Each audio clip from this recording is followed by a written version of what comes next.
Welcome to the MENA, India segment of Emergence 2021. I'm happy that you can join us for this exciting occasion where we celebrate and empower innovation, capital, and ambition as part of our role of creating opportunities for tomorrow. I'm so happy to introduce this amazing lineup of guests who will be joining us as keynote speakers and panelists for today. Firstly, Dr. Ruchi Dana, who's a venture partner at FundRx and a Forbes Power Businesswoman for 2020. Tarek Ayoub, who's the co-founder and CEO at Beforepay, which is one of the hottest IPO prospects in the Australian marketplace at the moment. Nandini Mansinghka, who's the co-promoter and CEO of the Mumbai Angels Network. Mr. Manoh Kohli, who's the country head of SoftBank India. You'll also get to watch these incredible panel sessions around agri innovation and the future of food, as well as the investment thesis for what's taking place in MENA and India right now via our roundtable discussions. Now, of course, this is all taking place inside the Brella app. Now, of course, I'm going to be encouraging you to go in there. Once you're in there, as I said, this is your opportunity to connect with the companies featured during the Emergence event, but also your opportunity to connect with other participants as well.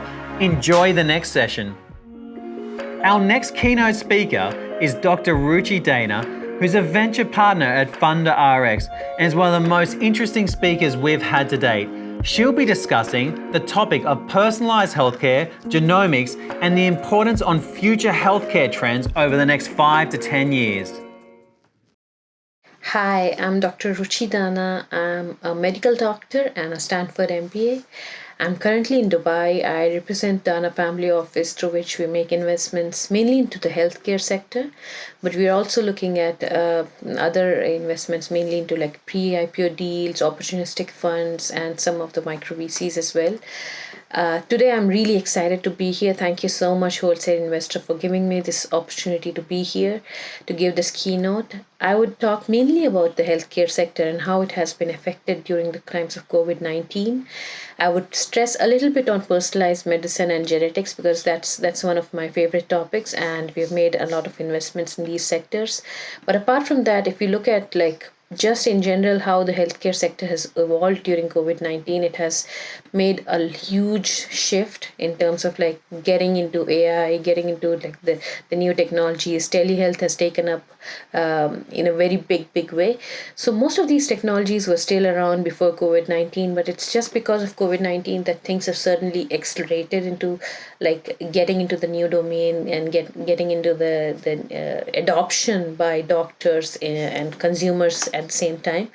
But still, there are certain challenges that we see in the healthcare sector. And for example, to give you one simple challenge, telehealth had really taken over how appointments were made in the Middle East and overall worldwide. But slowly we are seeing as the cases of COVID-19 are going down, there is less adoption for telehealth. Telehealth is going down, and people are again trying to go to the doctors for their appointments because there's this personal touch and the human touch that's missing in technology. And one of the other reasons that we see that telehealth is declining these days is because hospitals don't really want telehealth to take over, because whenever a patient goes physically into a hospital, he would, go to the canteen, the doctor might advise certain lab tests, he would go to the pharmacy, get his medicines and all. So that entire component is missing in telehealth, because in telehealth, it's just the consultations and the hospital journey ends there and then, and the revenue streams end there and then. So these are certain challenges that we are seeing in the telehealth sector. I think it's crucial to think about all the stakeholders that will be involved in certain sectors. Like, for example, when you talk about telehealth, it should be patients, doctors, hospitals, the pharmacies, the laboratories, the canteen that's there in the hospital, the cafeterias, the nurses, and all the workforce that's involved in these operations. I think, like, if we think about all of those things, there should not be like much of job losses. There should not be much of a stoppage or disruption in terms of the revenue cycle, that's when it'll be a win-win situation for all the stakeholders, and there'll be a lot of adoption for such things. So I think like it's a time to think about innovative ways in which like we can help in adoption of new technologies, but at the same time consider and keep in mind all stakeholders that might not benefit from the technology as such, but find a way for them to be benefited in one way or the other.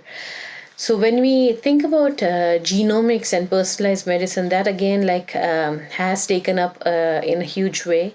There was a trend going forward in this direction, because of COVID-19, there's a lot of focus on these things. And one of the things I've realized, I was recently on an all doctors panels, and the doctors were saying that suddenly the patients are so much more adherent to the medicines that we give. So like all the patients, all the consumers, they're so much more careful about their own health, because we saw with COVID-19 that there's a lot of more morbidity with chronic conditions, with people who have pre-existing conditions. So people are trying to take more and more care of themselves. They're trying to go for like immunity boosters, and they're trying to go ahead for genetic testing, microbiome testing, and see like what's their level of immunity, what are the drugs or therapies that they can take to actually boost up their immunity. So like personalized medicine and precision medicine are sectors that are getting a lot of attention these days, not just from consumers but also from investors. And one of the challenges that precision medicine had initially was that it's very, very difficult to scale such approaches. But I think like as we are moving forward with such a huge momentum in this direction, people might think about new and crazy ideas to solve these challenges, because there is suddenly a lot of adoption from the consumers. They're willing to pay a premium to actually get personalized medicine, and go ahead with advanced therapies like cell and gene therapy as well. So these are things that are very, very expensive. A lot of investors used to shy away from such domains, but because of the adoption that we are seeing, because of the pull that's coming in from the consumers, people are now trying to explore these areas in a big way. One of the challenges when we think about like advanced therapies like cell and gene therapy is that like manufacturing becomes a huge challenge, because they need like huge clean rooms and cold rooms to do the entire manufacturing and scale up these operations. So I think there would be certain countries that might benefit from the huge momentum that we are seeing in this space. For example, countries in which like they can set up huge facilities. Those would be the countries that might be emerging as winners for advanced therapies. When we think about genetic and microbiome testing, one of the things that we realized even during COVID-19 was that like microbiome actually affects has a lot of role to play, not just in COVID-19, but in general for a lot of like wellness of a person and the diseases of a person. So the microbiome is the gut flora that's there in your gut, and there are good microbiome and bad microbiomes. And if we are able to balance and get the right index out of those, then we can actually boost our immunity and try to like even overcome certain diseases that might be there, or that we are at risk for. And if we combine that data, the microbiome data, with the genetic data, then we actually get a lot more informed knowledge to even take decisions that would affect us in a big way. So genetics and microbiome has had a huge role to play, not just in terms of immunity, but also in terms of like taking care of people who had certain pre-existing conditions, like giving them the right kind of prebiotics. Probiotics is actually helping them in a long run. Studies have shown that even diabetes is something that can be actually like helped with the help of the right probiotics and prebiotics. Similarly, there's a lot of focus on rare diseases, especially in the Middle East. If you look at the scenario here, there are a number of rare diseases that emerge. One of the reasons for the high prevalence of rare diseases here in this region is because like people tend to marry within their families, and that causes like a lot of genetic disorders. So again, like having like testing done there's also like a concept of premarital testing, genetic testing, and that's mandatory in some of the countries in the Middle East. So such things can actually help us in the long run, because eventually, if you have these rare diseases, they cause a lot of burden, not just on the families, on the society, but also on the healthcare system as a whole. So having such checks and balances in place could help us in the long run. And I think, like, when you talk about the new trends in terms of AI and big data, I think like genetic data is one of the most like biggest form of data possible in the healthcare sector, and we still even have we have not even come to the tip of the iceberg. There's so much more genetic data available. There's so many more parameters that you can add to the genetic data. For example, you can have the genetic data of a person, then the microbiome data, and then the health records, and like overall history of a patient, the age, sex, and like what's the activity level. These days, because of variables, you can have multiple data points, and if we are able to consolidate all of these data points at a given point and do some clinical studies to see like what's the effect of exercise on people who had these phenotypes and genotypes, and like what's the effect of exercise on people who had these microbiome flora in their guts. I think like there are a lot of more things that can emerge out of such studies. One of the things that we saw was that there's a lot of lack of data in when it comes to genetic data, especially in the eastern part of the world.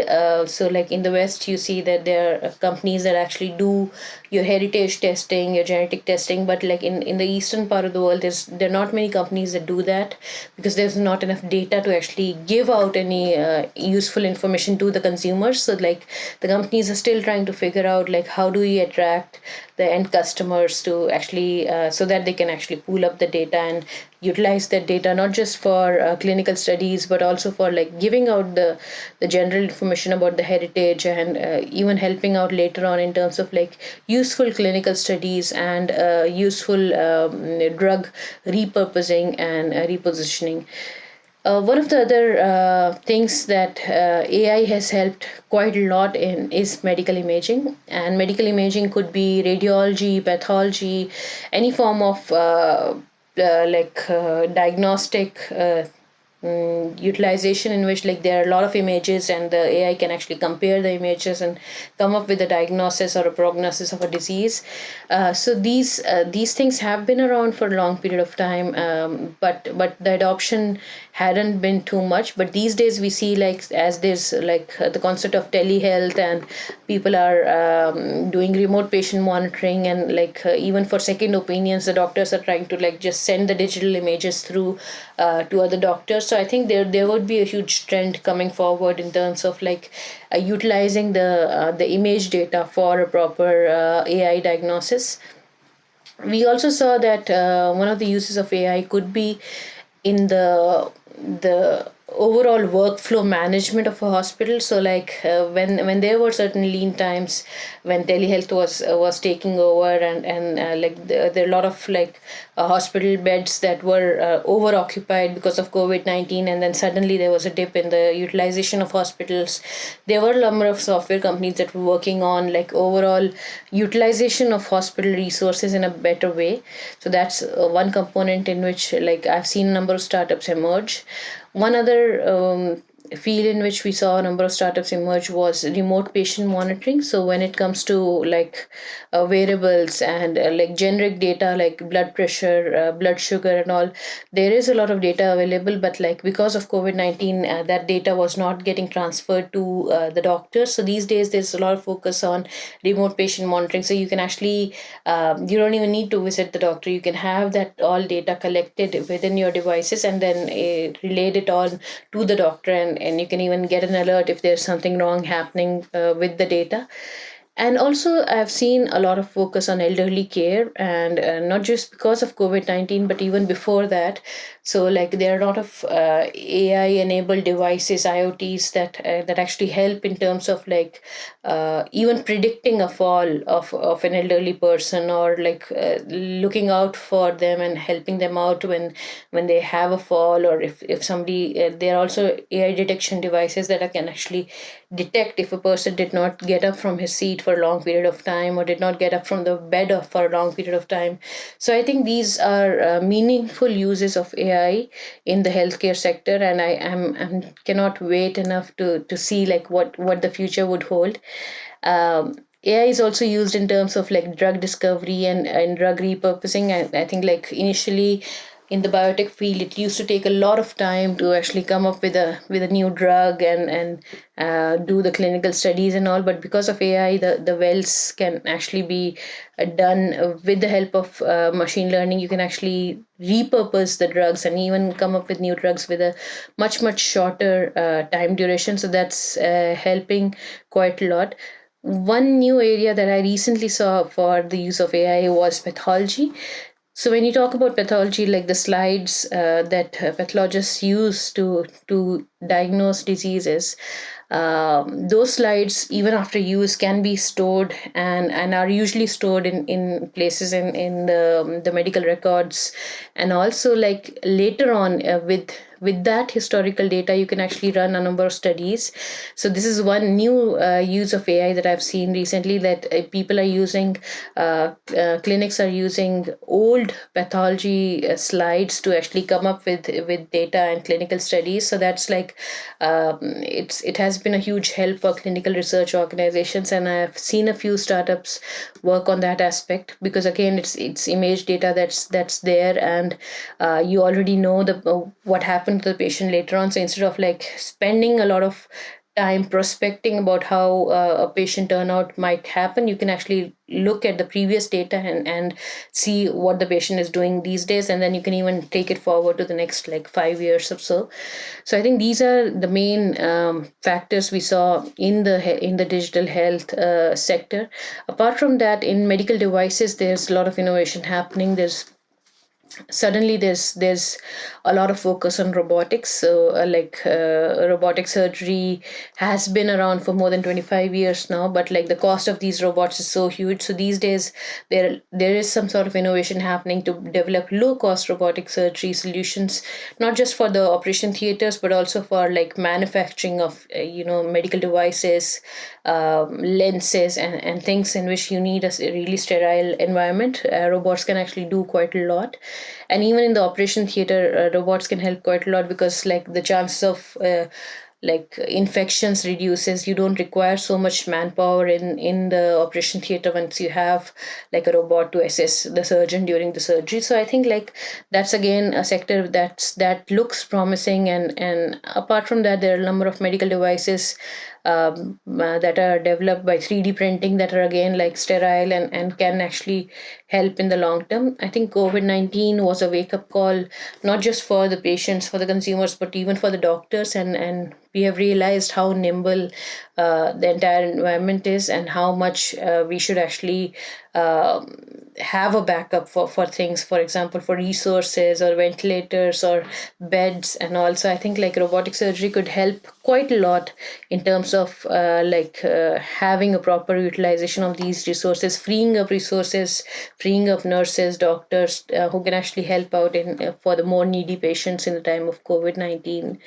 So these are some of the trends that we have seen in the healthcare sector. One of the other things that I saw was that there was a huge need for cybersecurity, because as we went into telehealth and remote patient monitoring, as doctors were like trying to work from home and all, there were a number of cases in which like machines were compromised. In fact, there was a ransomware case in the US in which like the hospital had to pay the ransomware to get hold of the data back again.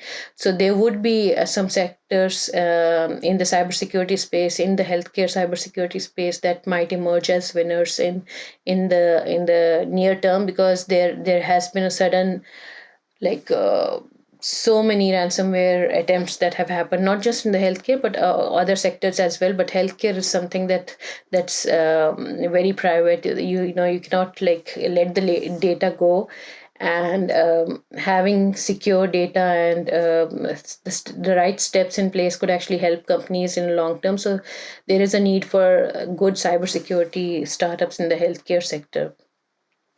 I think that sums up most of the trends that we have been seeing in the healthcare sector here in times of COVID-19. Apart from the vaccines that we are all aware about, there's also a need for like instead of the physical vaccination cards, there's a need for actually having a digital vaccination card. So I think that's one space in which like a number of people are working on. They're trying to use blockchain for such digital health passports as well. So we'll see that how that turns out in the near future. There might be need of like booster doses of COVID-19 vaccine as well. So that's something that we are looking forward to.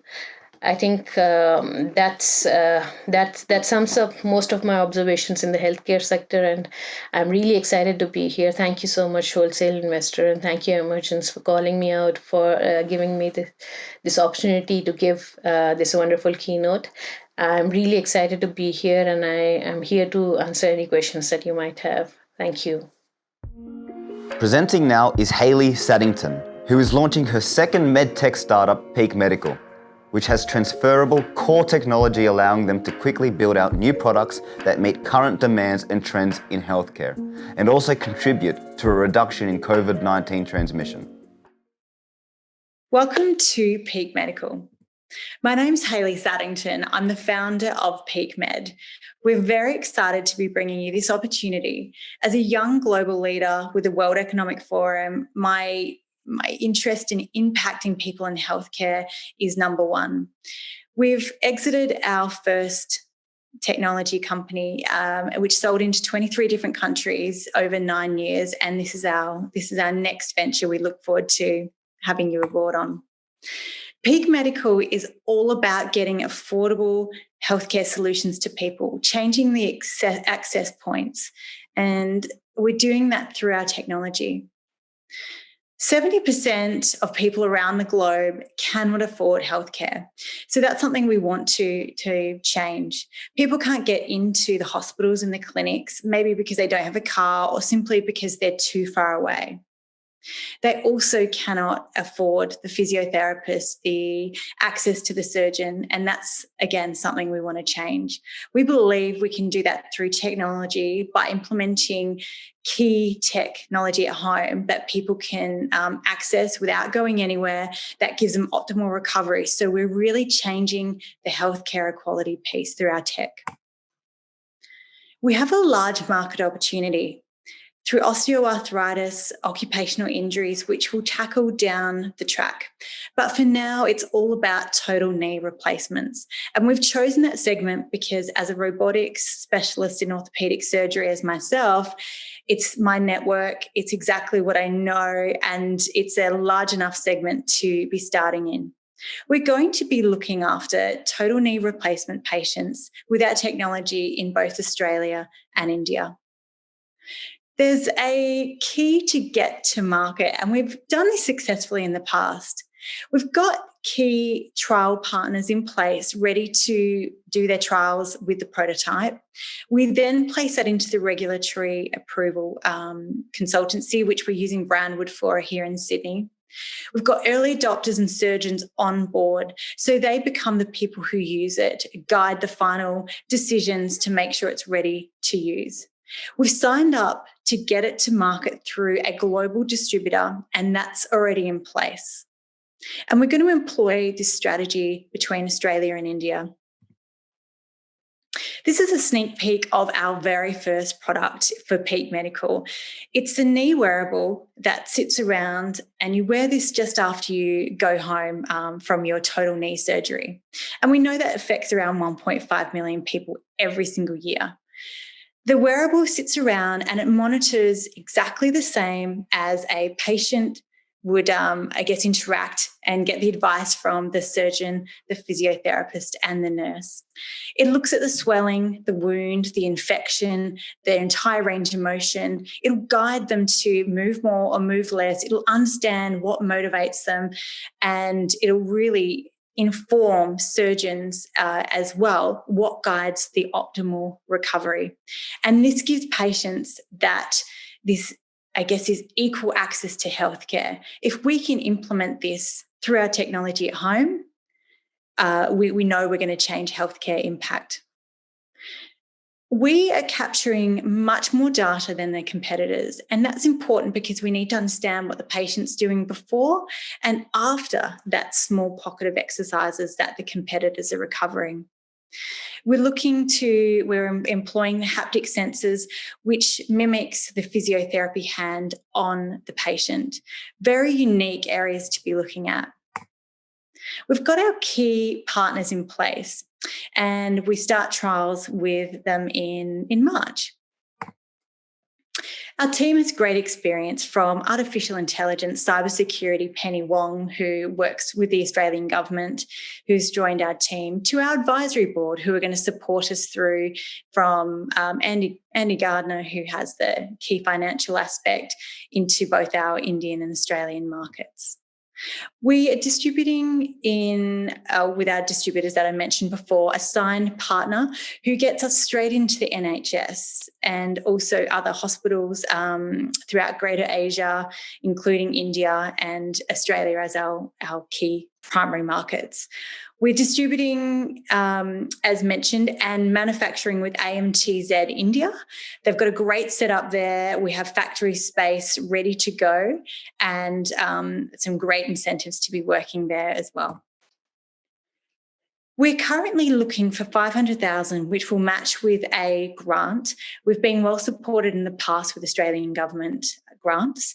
So non-dilutive funding from a grant of $500K will be coming in, as well as the ask today of $500K. And that's really finalising the product development and making sure the IP is even stronger again. I look forward to talking and receiving more questions, and I thank you so much for your time.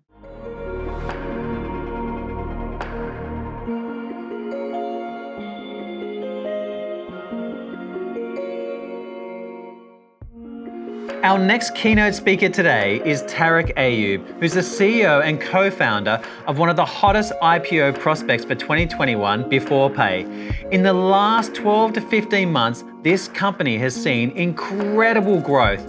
So we'll be sitting down today to have a fireside chat, that's myself, Steve Torso, and Tarek, about this growth and what's next for the company.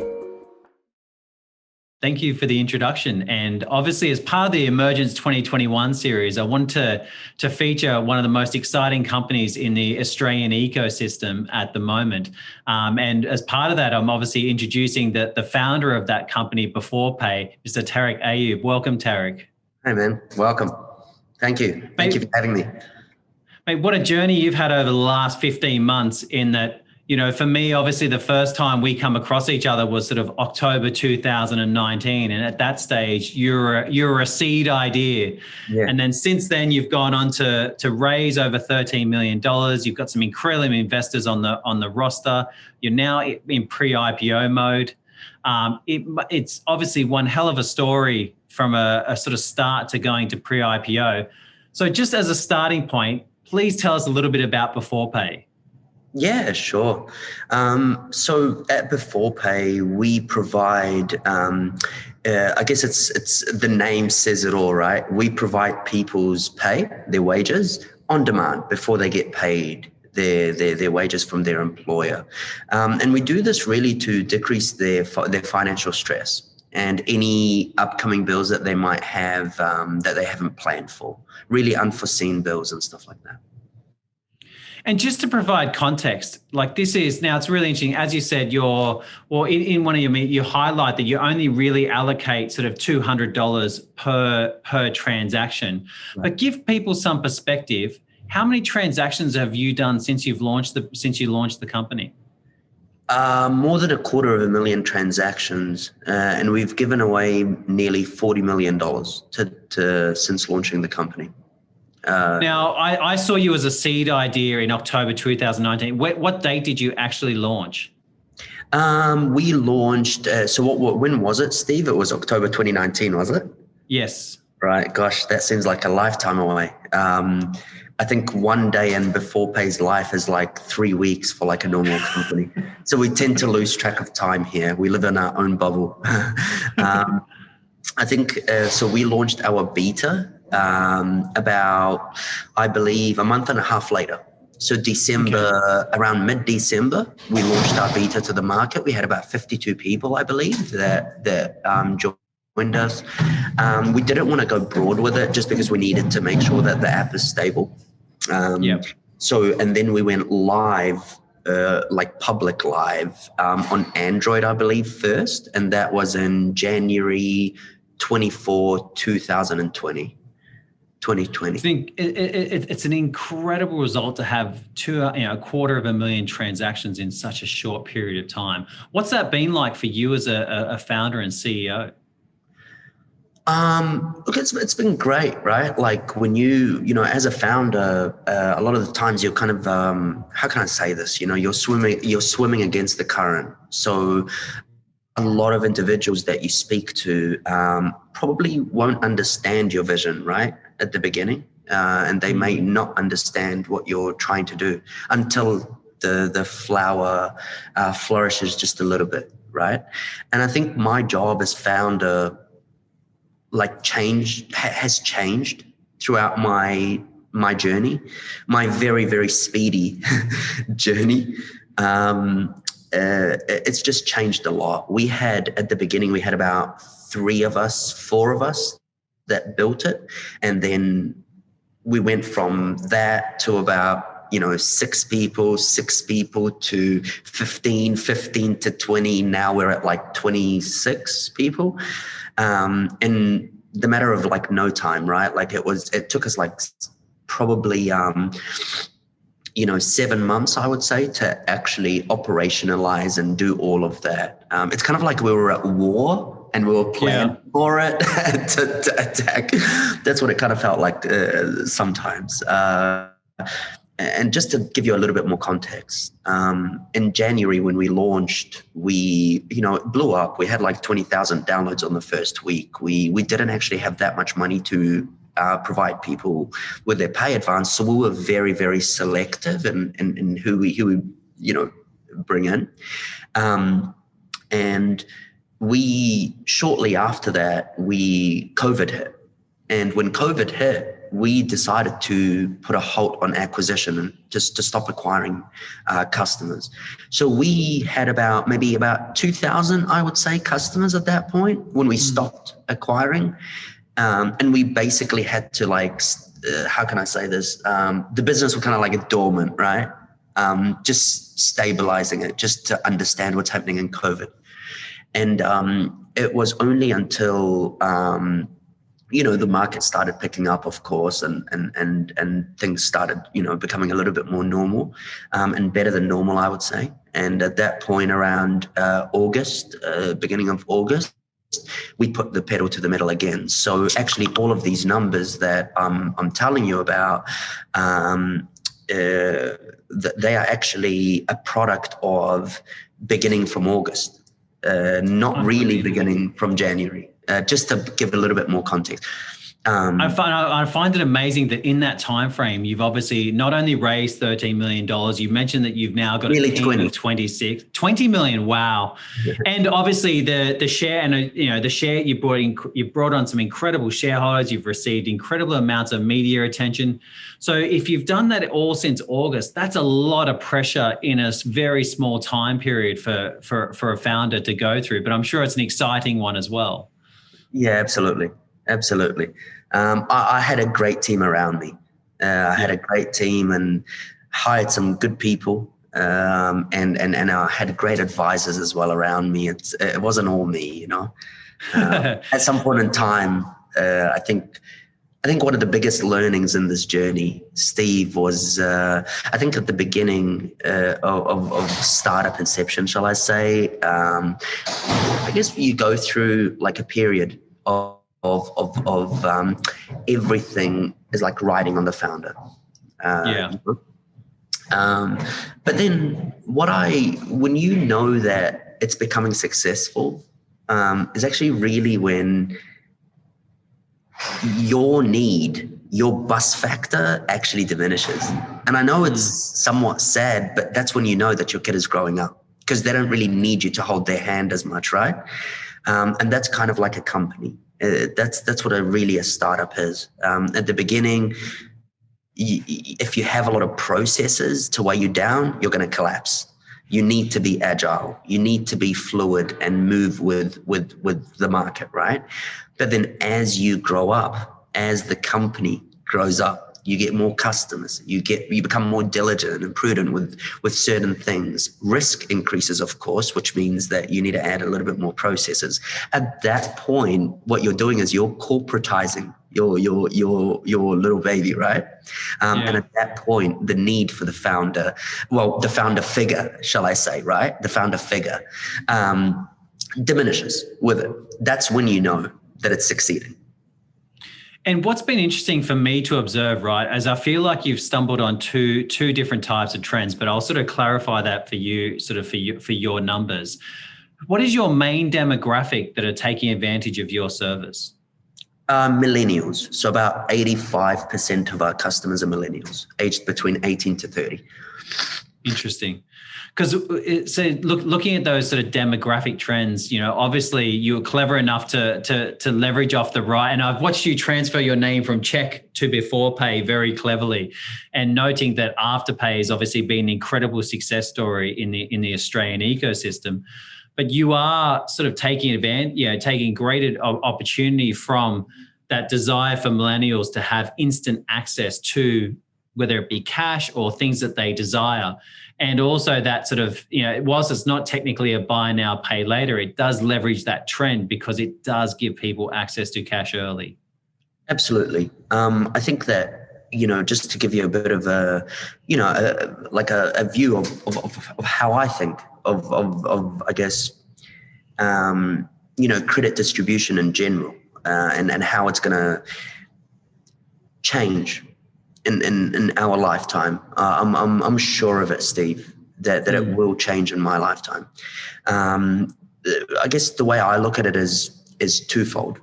Number one, when it comes to card issuance, owned by Visa and MasterCard, of course, I do not believe that business will be what their core business is in 30 to 50 years. I believe truly that they will stop issuing these cards. And if they are issuing them, they will be at a very high cost. What they will be doing, though, and how their companies are going to transform, or they should be transforming, is by providing a platform as a service. Because that payment rail, one of the biggest issues with, and one of the biggest problems that most fintechs actually in the world started solving is payments. Because payments is traditionally it's an infrastructure heavy layer. It's on a geographical basis. So it's very fragmented. It is like a spaghetti junction basically at the back.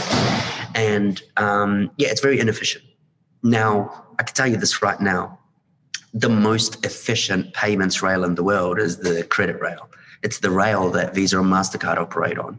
So I think that what will end up happening in the world is they will become a platform as a service, and card issuance will no longer exist because it's not really customer centric. No one wants it anymore, mate. What people really want is for credit to be distributed to them in a far more customer centric manner. What does that mean without all the fluff? It means the way I want it, not the way that you want to give it to me. Does that make sense? And that's how Afterpay and the buy now, pay laters have actually disrupted the world. And that's how we will continue to disrupt the world. This is just the beginning. We are just scraping the surface. We haven't even begun. So, and that's to all of us. That's to everyone. All the buy now, pay later companies, the companies that will end up copying us and have copied us and will end up growing larger. We will all be the way that the world, I guess, acquires credit. And then banks will eventually own mortgages holistically. And personal loans, smaller personal loans, will be owned by somewhat a subsection of what we do, but also the Prospers and the alternative lenders out there. And I believe that's how the world, the credit world, will end up eventuating in the long run. And not to mention the multiple changes in regulation that's going to go with it too. And absolutely, you can see that, whether it be digital wallets, whether you see the way sort of Forex now is being dealt with, you see the onslaught of crypto, the different crypto platforms, and that being sort of interjected into different payment solutions. And you're right, you look at companies like Square, and they've just had incredible growth, in a very short period of time. So as a next step, instead of finishing off our discussion, what's next for Beforepay? So I mean, from a tactical level, we will be, we'll be looking to list the company on the stock exchange, on the ASX, in the next 6 months. That's quite exciting. Between now and then, we'll probably have like a small equity injection.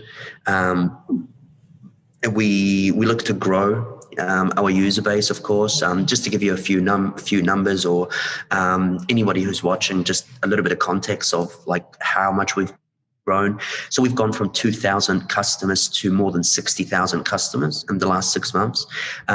We continue to grow exponentially. We probably provide around $2.2 to $2.5 million a week in originations and pay advances, and obviously growing.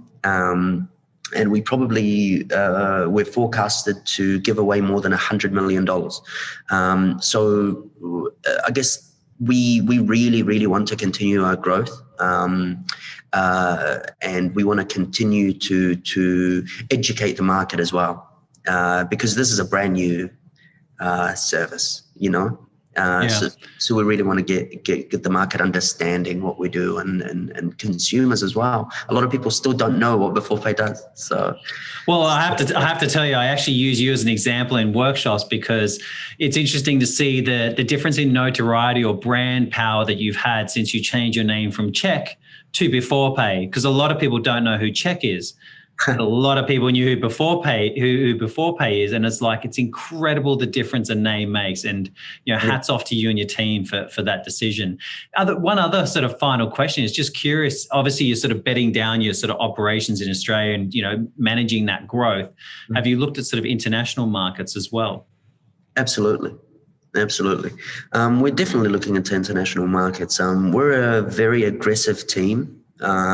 Clearly, I think that one thing that really shocked us, Steve, is, and obviously, I'm hoping that there are future founders that are listening to this. I really am, because I think there's, the way I see it is I guess the world went from A to Z really quickly. Yeah. But the true innovators are the ones who can pick out the L's and the M's and the everything in between, right? Because there is so much in between that has been missed, basically. I think that it's also important to also note that when it comes to creating tech companies, the barriers to entry are they continue to go down. Yeah. So they continue to decrease. Meaning, when Uber came out, Travis and Garrett, created it. A year later, Lyft came out. Now, usually Americans are quite bullish in the way that they produce startups, and there's a lot of investment there, VC funding. So it took 1 year, and 1 year is classified as quick. Now here, it took 3 months for people to copy us. So taking that same analogy, you have to aggressively expand the company, not just here, but geographically, to maintain your first mover advantage. And that's why I've decided to take the company public, to ensure that we maintain our first mover advantage. Well, Tarek, congratulations to you and your team. As I said, for me, I launched Wholesale Investor 12 years ago, and I look at your growth, and I think it's probably one of the fastest growths that I've seen on a company that we've had the opportunity to work with. And so, I said to observe you managing that, and we've stayed in touch through that time. I wish you all the best in your IPO process. I know you've got some incredible investors and team around you to support you in that, but I absolutely know that the weight that sits, as always, on the founder's shoulders. But again, congratulations. Thank you, man. Humbled. Thank you so much, Steve. I appreciate your time. Thanks, Tarek.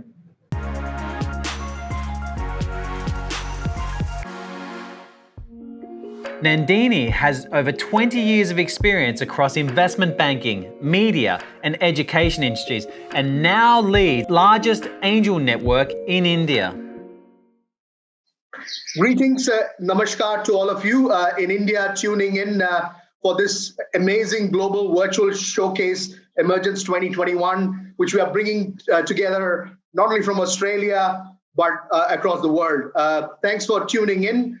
And I'm looking forward to a great session of some of the amazing personalities in the Indian investment space as part of this program. Thank you again. Now, what a year we've had in 2020 as various countries, including India, has been grappling the whole COVID situation. But what's emerged is India during this whole period has been able to produce about 11 unicorns. So that tells a story of the resilience and the growth and high growth nature of the startup ecosystem. Indian startup ecosystem has emerged to be the top 3 startup ecosystems in the world. And also India as such, with its growth story, is aspiring to the $1 trillion economy very soon in the next 5 to 10 years. So definitely with all this background, investor ecosystem and the network plays a key role and is essential part of the whole fabric of curating the whole startup ecosystem and also the growth story. So on that note, I'm pleased to have and honored to have esteemed speakers who will showcase and share their story and reflect on the Indian startup ecosystem and the investment landscape as well. On that note, without much ado, I would love to welcome our first keynote speaker, Nandini Mansinghka, who's the CEO and co-founder of Mumbai Angels, one of the most premier angel network and organization out of Mumbai, the commercial capital of India, which thrives and keeps the nation buzzing. Great to have you, Nandini. Welcome on board. You've been an inspiring figure within not only in the Mumbai ecosystem, but across the Indian investment ecosystem. Great to have you on board. Thank you for taking our offer and accepting to be on this important session, showcasing what India has to offer. On that note, again, I welcome you on board, and I'll let you introduce yourself and give us a bit of your story and your journey of Mumbai Angels. Thank you so much. Thank you so much, Irfan, for inviting us on this session. I'm going to divide this thing into 2 parts. One is about Mumbai Angels, and the second is about the Indian ecosystem. So we understand, what is going on. So Mumbai Angels, like you mentioned, it was one of the first angel networks in the country. It was started out as early as 2006, when the Indian ecosystem didn't even understand what angel investing is all about. And at that time, angel investing in India, like the rest of the world, was made up of, friends. So people sat across a group of, 10 people sat across and they looked at companies and say, okay, let me just invest. And these were all very informal groups of friends coming together. That's how Mumbai Angels also started. It was started by 2 other co-founders. So I was not there. And they started, and that is when, over the next, say, 4 or 5 years, it was maybe perhaps one of the two networks only that were existing in the ecosystem. So we moved up and we did our investments of, say, 2 companies a year, 3 companies a year. 2010 is when I actually joined the network as a member. So I was an investment banker earlier. I was with JP Morgan, and I have like a 10, 12 years of a career in various different kind of things before I started out on my own. And at that point, when I started out, I said, look, I want to do 2 things. I want to A, start something of my own. B, I want to invest in the startup ecosystem. And both look equally exciting. And I did that, it was in, I think 2016 or 17 is when, the angel ecosystem had changed completely in India. It had become more evolved, more mature. When I say mature, it was both from the way the investors being able to look at the ecosystem and the kind of startups that were coming.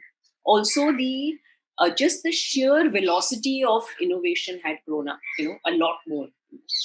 And an outcome of that was that now there were other newer networks in the country that were set up like wealth creation engines, so wealth creation engines, not just for the members, but for the network itself.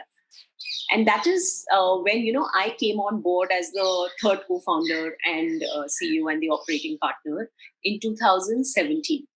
And since then, our journey has been quite different than what it was earlier. And, the one key thing that we did is we said, look, this needs to now run like a startup or a professional wealth creating engine at a maybe 10x pace than it was doing earlier.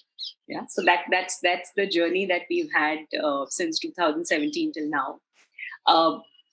We are seen as the standard creator in the industry. What I mean by that is in terms of how we curate deals, the kind of members we bring on board, how we look at the entire process. So for us, it is not about investments, it's about exits. So you imagine us to be a network that does everything that a fund will do, like, a top-notch fund will do, but not taking the investment decision on behalf of the investors. That's the one thing we don't do. Everything else is the same as a top-notch fund. Yeah. So our processes and our standards, and there are no ad hoc decisions we take. Everything is done by saying, okay, this is the best process in how you should identify companies. This is the best process how you should match them with your investors. And after that, this is the best process in which you manage the portfolio and the exit. So that's how we do. The name Mumbai Angels is actually just incidental because we started out from there. We're actually now a pan-Indian network, and we also have members from outside India. So about 550 members spanning 25 cities, and a lot of them outside India.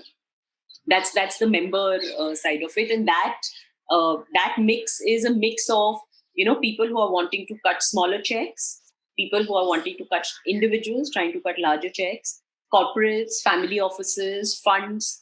So it's a mix. That 550 it's a healthy mix of anybody who's wanting to take who wants to come in as the first institutional investor in the startup ecosystem. So that is one part of it.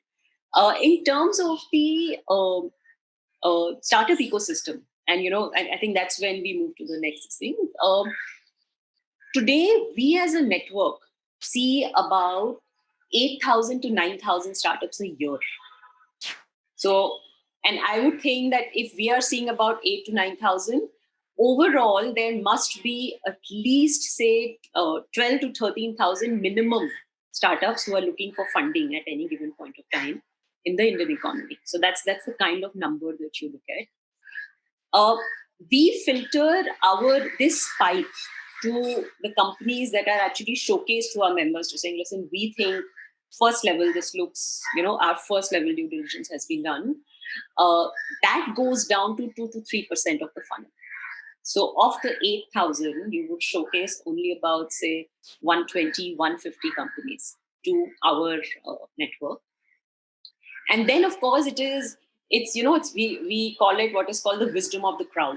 So people start doing their own understanding, and of these 550 members who see a certain deal, uh, on an average, about say 10 to 20 people will sign up to participate in that deal. Okay, so that's how we are doing. So we today are on an average doing about say 30 to 40 deals a year. So 8,000, 150, and 30. That's what the our machinery is doing on an average. In terms of where we come in, we are almost always the first external investor in a company. What that means is that you would either take the first round of money from friends, family, or you would have gone to an incubator and taken say anywhere around say 20 to 30,000 USD as your first round of funding. And then when a company or a startup is looking for growth money and it says, okay, now I'm at the at the crux of that hockey stick, yeah, that's when they come to us. And the primary funding that people come to us for is growth funding. So you're not doing working capital, and you're not just trying to. So you're saying, okay, from here on, where can you grow? And that check size that we cut, and it's the same for the entire ecosystem in terms of the first level this thing, is anywhere between a $50,000 check to a $500,000 check. So you're doing, that's our sweet spot. So we have done even $1 million checks, but majority of our deals at that level. And like I mentioned, about say 15 to 20 of our angels would come onto the cap table. In terms of what happens in the Indian economy after that is, so we come in as the first level, and there are a lot of funds also operating in the same space. So this is, almost you would call it a pre-Series A space, is how I would like to define it.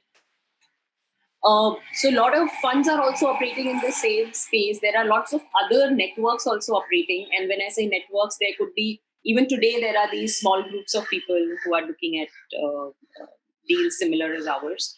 Or there are also people who are, in a more organized fashion like us.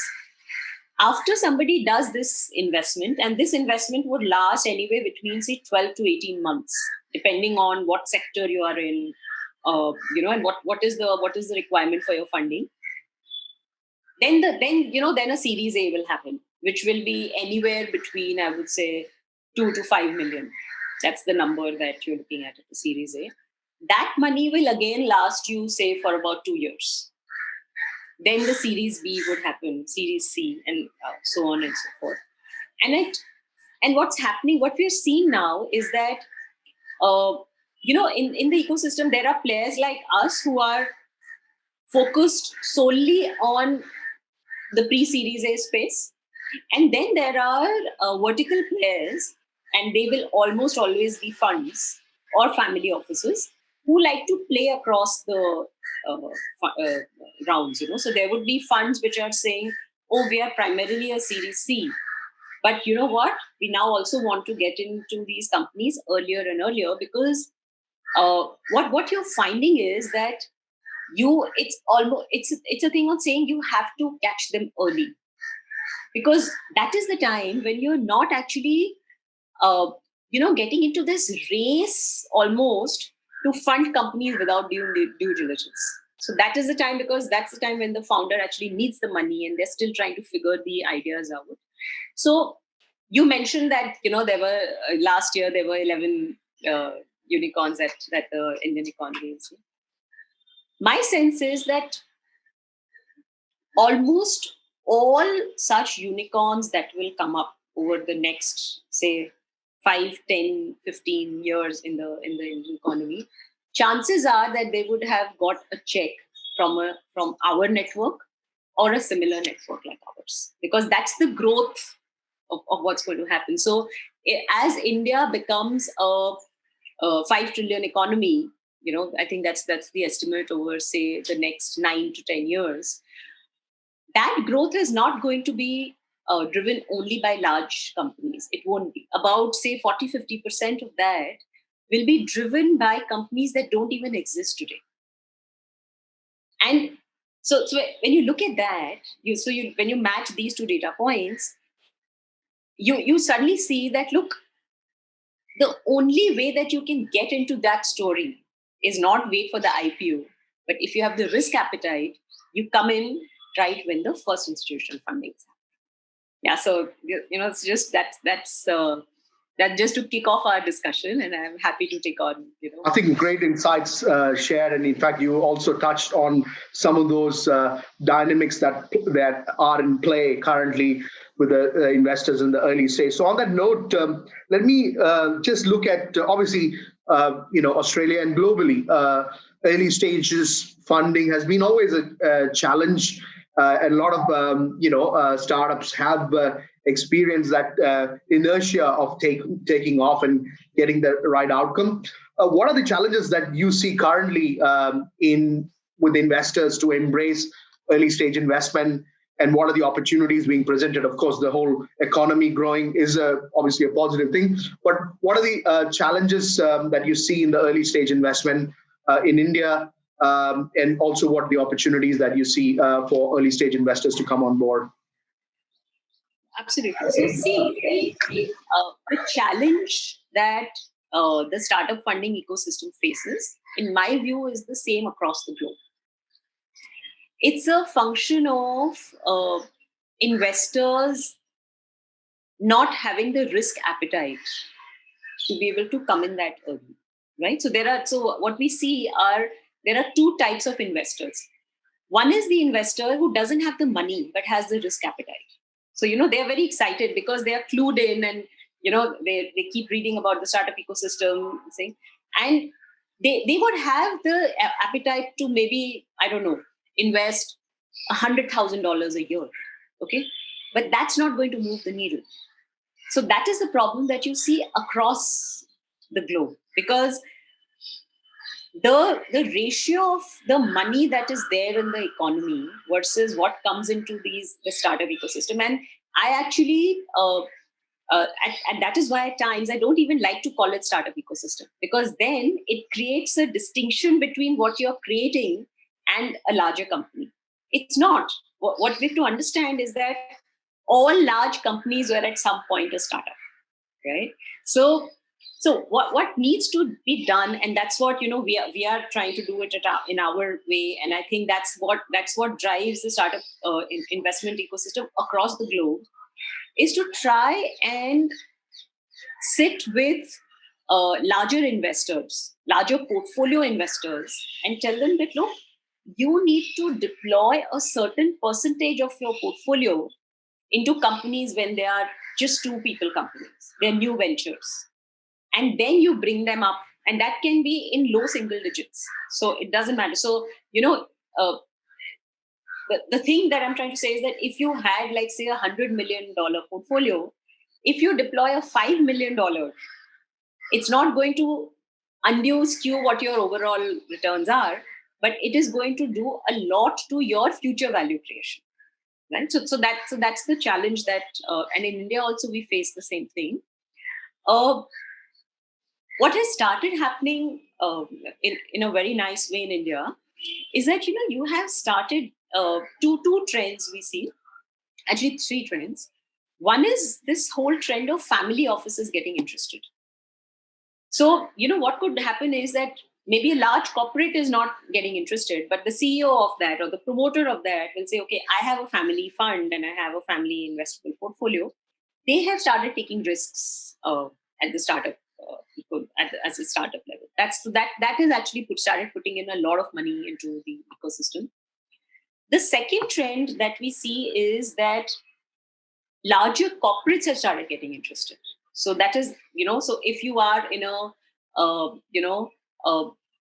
older economy or a more steady business, what you see over there is that you could be in steel, you could be in media, you could be, the second generation says, listen, I don't want to do this.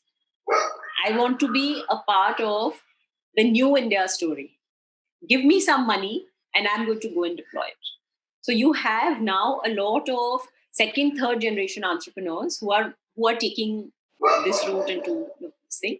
And the third thing that has started happening is this whole trend of super angels, which I am personally very excited about. So what happens is that, people who have been in, say, a corporate life, or who have been investing as individual angels, say 3 years, 4 years back, they start building a portfolio of their own, and they start saying that, look, I don't need to raise a fund. I can raise my own brand and tell people around me that, look, I'm a super angel. And if I'm investing, you come and invest after me. So it's the whole syndicate model that's coming up. These three trends are actually driving startup investing in a big way in India. To your question on saying, sectors, so I can talk about our experience, and that it's just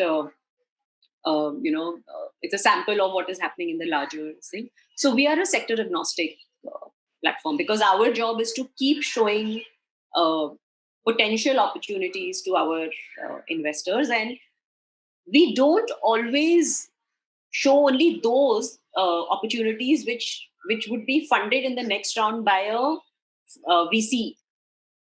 Because see, a VC filter is always on saying, oh, will this company grow 50x, 100x? There's they have that growth bias in their filter. Whereas an individual investor doesn't need to take that bias. So an individual investor could actually say, listen, if something grows 4 times over the next 4 years, I'm happy. And I can, if something grows 10 times over, say, the next 10 years, and I can sell this to a larger corporate, I have made my money and I'm happy. So we keep showing sector agnostic all that. And if you look at our portfolio today, so say about 5 years back, we were tech heavy. So everything was tech, and I think all of us also had this hangover of the Valley. So we say, oh, Valley does this, we have to do this. Then you quickly realize the Indian economy is not the same. So today, our portfolio would have maybe just 50% of what is tech, core tech. The rest 50 is actually a very nice mix of the India consumer story, healthcare or life sciences. These are 2 big verticals that we see. The other very interesting verticals that we've started seeing is EdTech, and it has taken a completely new avatar, COVID and post-COVID. A lot of defense tech. That's very interesting. Space tech. So space tech is actually a vertical that I'm personally very, very excited about, And I see that there's a lot is going to happen there over the next 4-5 years. And then there are these sprinklings of, others. So our portfolio today would have at least 15, 20 different sectors. So a lot of B2B, a lot of SaaS, a lot of tech-enabled thing. And I think that is quite representative of the range of startups that are getting funded in the Indian economy. Great. Thank you, Nandini. I think you've shared a lot of insights. I think the new India story and the super angels concept that you've just introduced is just amazing. And I can see that vibrant, buzz coming in that, investment ecosystem. So thank you for that. Just a couple of more things.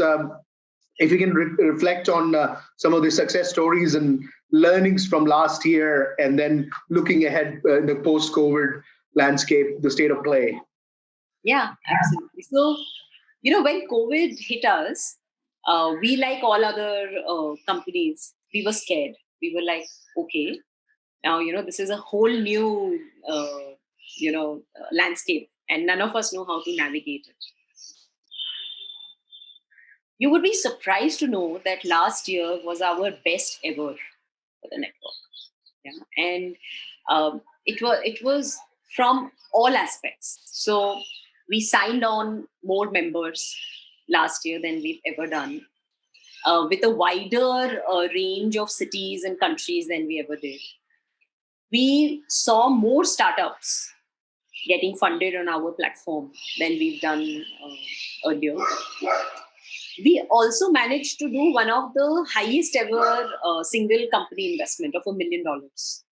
So, like I was mentioning, our ticket sizes are 500,000. That's where we hover. During COVID, we did $1 million, and a full range of investments were happening. And what we gradually saw as we were moving is that, see, the Indian angel investor, and I think it's not just the Indian angel investor, it's the nature of the outlook of angel investors across the globe. It's a very long-term outlook, So they are not worried about saying, oh, is there a new phenomena that's just happened, and how is it going to, affect our, investing decisions over 3 months, 6 months? We didn't see that happening. What did change? What the questions became more specific on companies having a plan B in case plan B A gets affected because of any extra, any headwind that starts coming in. Those questions started coming in. A lot of times valuations came under pressure also, but not so much, so we were expecting valuations to drop dramatically. It didn't happen. So, and what we saw is that in the initial 3 months, there was actually a freezing by funds, So funds had actually gone into a freeze mode saying, oh, we are not doing any new investments because we just want to manage our portfolio, and we will then maybe deploy more of our money in our own portfolio to keep them alive, etc. But that also was only for, I would say, till June. The entire ecosystem of funding and startup investment, Series A thing, was buzzing. So if you ask us, if you ask our other peers in the market, actually it allowed us to do so many newer things. Like what I thought happened in the last year is that, we as human beings, or we as people who were, dealing with, I would say, in the business side of it, etc. There were lots of innovations or lots of facilities that were there that technology had provided us, and we were shying away from it. Zoom being one of the primary examples, right? I couldn't even imagine pre-COVID where people would say, oh, I have a very important meeting, but, let's do this over Zoom. You just didn't allow that technology to take hold. Those things started coming in. Suddenly, I think what COVID did is it actually fast forwarded a lot of technology adoption which otherwise would have taken us 10 years. It has just, said, okay, compressed 1 year, done. You guys, now you need to figure out, So I'll give you a very, 2 examples there. One is pre-COVID, we were primarily a network that did a lot of physical showcases for our members. So we would say, okay, we are present in Bombay, Delhi, Bangalore, Chennai, across. So we are present across, physical presence was across 9 cities. So I was on a flight almost every weekend, Thursday, Friday, because we would be doing these, city by city showcases, and the same process, go and show. The minute COVID happened, overnight it shifted into a virtual showcase. Today, what a virtual showcase has done for us is that instead of having, say, 20 to 30 or maybe or tops 50 angels in a room when a startup is presenting, today you're talking in numbers of 200, 250. And, I keep checking with the team saying, okay, how many? So they say, 200. I'm like, no, 2 less. So can you imagine, you've suddenly managed to take that. So that has helped us showcase so many more companies, and as a result, close so many more fundings. So our pace has, that's one side of it. The second side is that, I suddenly realized that you don't need the team sitting in an office to do their job well. So today we have an office, and, I keep joking with the team that the only person who goes to office is actually me. Because so we've just said, listen, this is, as long as you're delivering, as long as you're doing what is supposed to be done, you don't need to be in the same room. So So both these things I've said, fabulous. It allows me to, today I have from my team people who are sitting in their hometowns, home villages, somebody sitting in Goa, and sipping, one bottle of beer and say, okay, I have a meeting and I'm going to do this. It's so fabulous. It allows us so much of freedom and do more work. So, I think COVID it got its challenges, everything, but I think it was one of the greatest opportunities that anybody of us could have used to not just morph how we do business, but also how we morph ourselves as individuals. Yeah.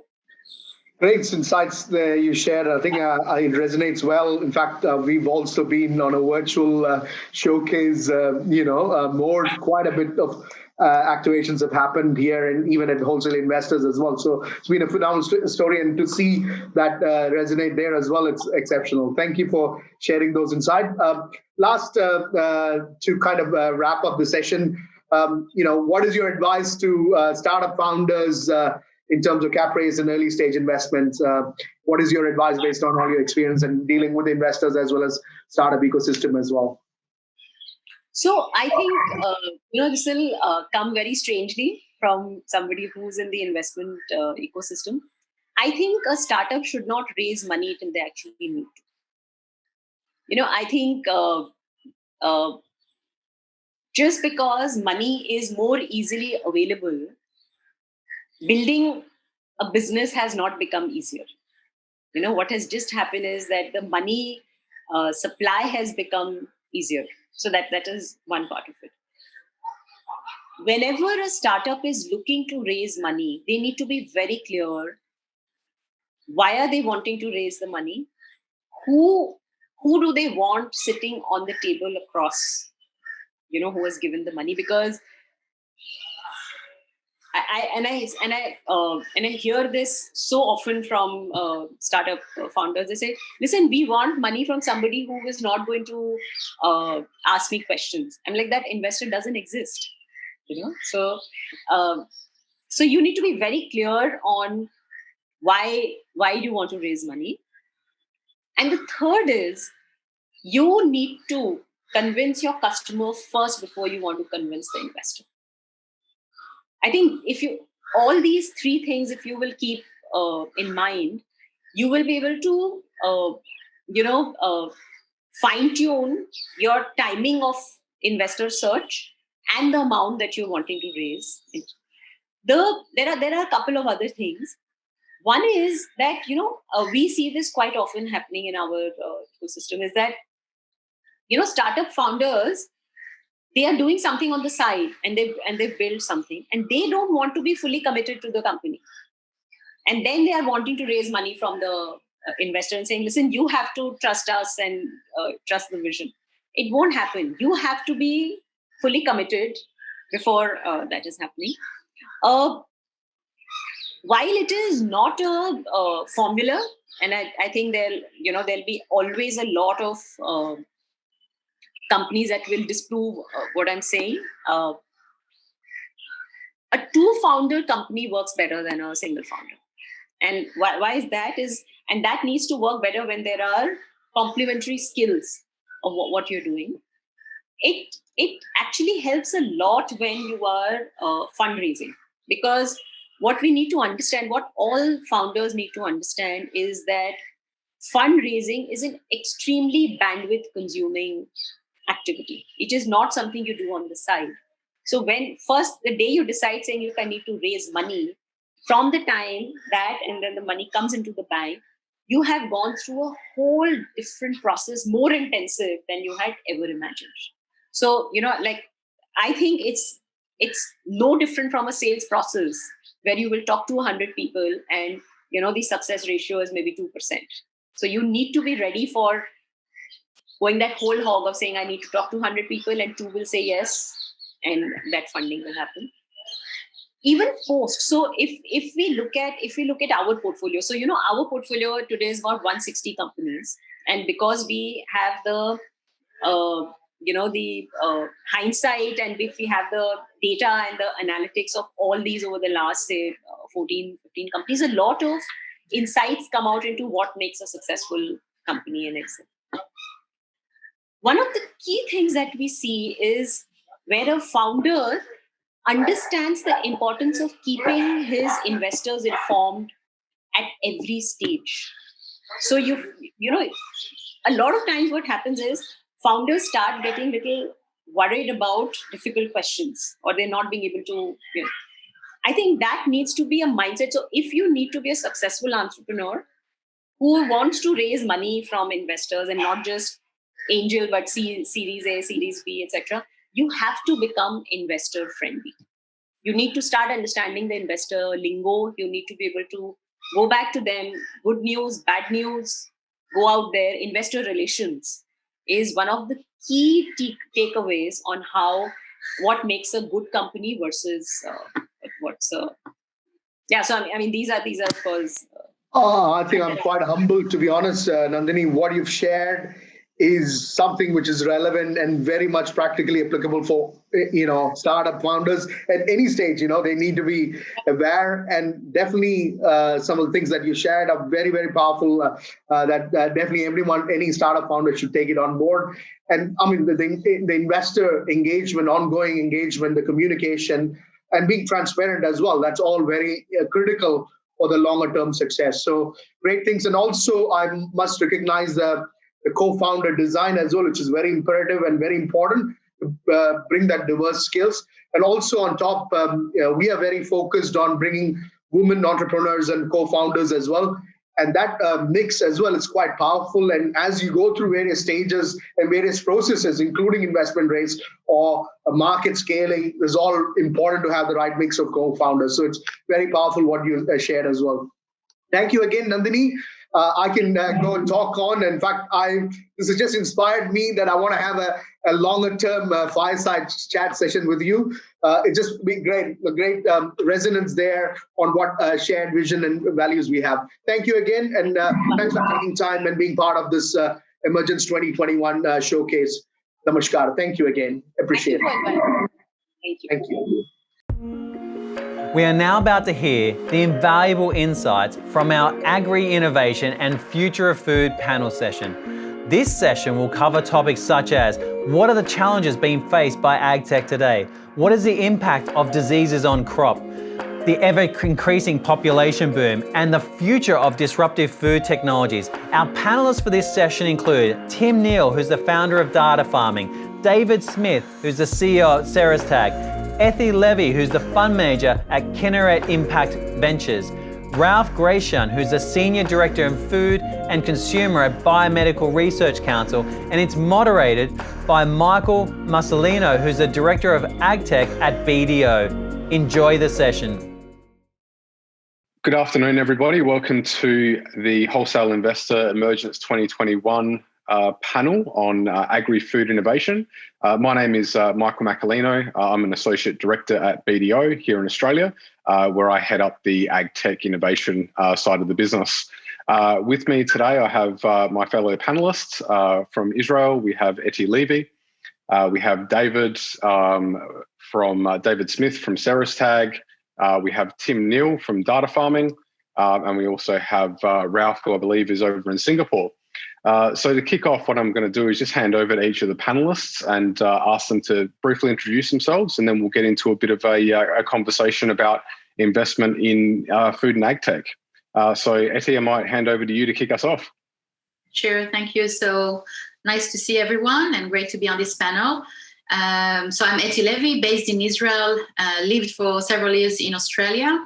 I'm the co-founder of the Bridge Hub, which is an innovation hub for agri and food technologies based in Wagga Wagga, and also the fund manager of Kinneret Impact Ventures. It's a new fund, Israeli fund investing in early stage startups in agri-food, water, and sustainability. Thanks for that. And David, I might hand over to you next. Sure. My name's David Smith. I'm the CEO and co-founder of Serastag. We started the company about 5 years ago. We're the world's first direct-to-satellite monitoring organisation for livestock. We also have extended into companion animals as well. We go live with our platform at Beef Week in Rockhampton in May, after 5 years of collaboration with CSIRO and Meat Livestock Australia. Excellent. I'm looking forward to hearing more about that. And then Tim, over to you. Yeah, thanks for the opportunity. Tim Neal, Data Farming. Our business is really created out of a frustration of poor technology adoption in agriculture. And, we're trying to set about breaking down the barriers to adoption to improve uptake and value. And I think one of the other key parts that we're interested in is bridging the sort of locked farm gate, as I like to call it. The digital farm gate is sort of locked. And I think we need to really focus on getting data flowing from within the farm through into the supply chain. I think that's one of the key areas we're working on in the future. Excellent. Thanks, Tim. And finally, over to you, Ralph, for a bit of an intro. Yeah, hi, good afternoon. I'm happy to be on this panel. My name is Ralph Kreisch, and I'm a Senior Director at A-STAR, Agency for Science, Technology and Research here in Singapore. And we are developing research programs for the whole ecosystem here in Singapore. We have also a number of research institutes in the organization, and food and nutrition is part of what I'm responsible to look after.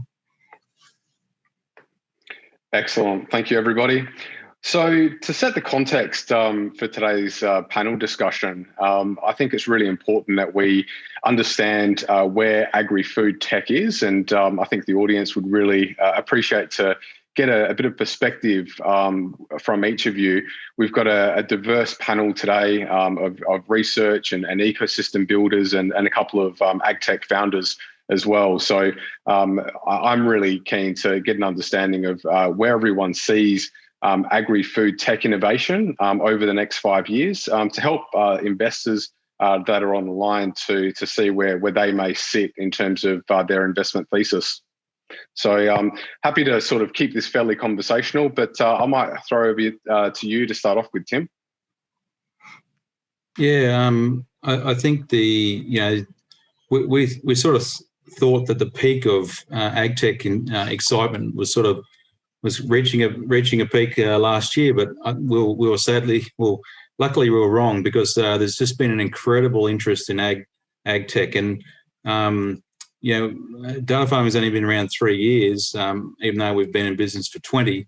There's the absolute hype and acceleration in investment has been incredible. And I think what we're going to see going forward, though, is a consolidation in a big way. And we sort of knew this was going to come, but I think now the time's right now in terms of merging multiple businesses together, because everyone sort of swims in their own lane a bit, and that's good because we can't all do everything. But we collectively we are a much stronger force, especially in Australia, given the small number of farmers that we actually have in Australia. And like we've got about 40,000 grain growers in Australia at the moment, and there's probably equal. David will be able to tell you how many livestock producers. I think it's about the same amount. But if you go to India, for example, there's like 130 or 40 million farmers. So really, from an Australian ag tech point of view, the world is their oyster, but we've got to get it right on home soil. So I see that combined, we have some super duper ag tech businesses in this country that need better patient capital. There's two, ag's a long, slow burn, right? It's a long fuse, big bang, as they say. So we need slow capital to keep us, building that market. Like David said, it's been going for 5 years. That's the patient capital we're talking about. And then the world's the opportunity, because Australian farmers are the toughest in the world. So if we get it right here, it'll pretty much go anywhere. Excellent. And Ralph, really keen to get your perspectives. I know that you're more focused on more upstream in terms of the food innovation side of things. Where are you seeing the bulk of the innovation interest and investment from the food perspective? Yeah, it is quite interesting. I mean, I have to say maybe a little bit of background of Singapore. So we don't really have a primary industry. I mean, less than 1% of our land mass is still used for agriculture. And that gives us a different perspective when we look at innovation. And I have to say there are areas of high interest is on consumer trust. I mean, we are looking, there's a lot of innovation nowadays in food. But the communication of the innovation to the consumers, I think, is a bit lacking. On the other hand, Tim just talked about Australia, India, and the other places. So if you look at Singapore, if you look at India, if you look at all the agriculture, what is actually common is a lot of data, how immense the data penetration is in agriculture now. Everything is based on data. If I go into an indoor farm, if I go to a small plot-hold farmer in India, or if I go to the large farms that are in Australia, data is getting very, very central. And that is quite interesting. And like I said, the innovation, there is a lot of innovation, and unfortunately, it is not very well communicated to the consumer. And the more we innovate in food, I think that is something we really have to catch up to be able to communicate that properly. That whole area really needs to be. There needs to be a balance between the innovation we are doing and the food we are selling. Excellent. And Etty, your role spans over Israel and also Australia. What are you seeing as the key trends? Many in the ag tech innovation ecosystem in Australia look up to what's been done in Israel and really see Israel as a leader. What are the key differences that you're seeing in the Israeli ecosystem and the differences back into Australia? Sure. So Israel has been a very active ecosystem in agtech since before the establishment of the state, and we see now a huge increase of numbers of entrepreneurs that are entering this space. We have about 1,000 startups, both in agri and food technologies.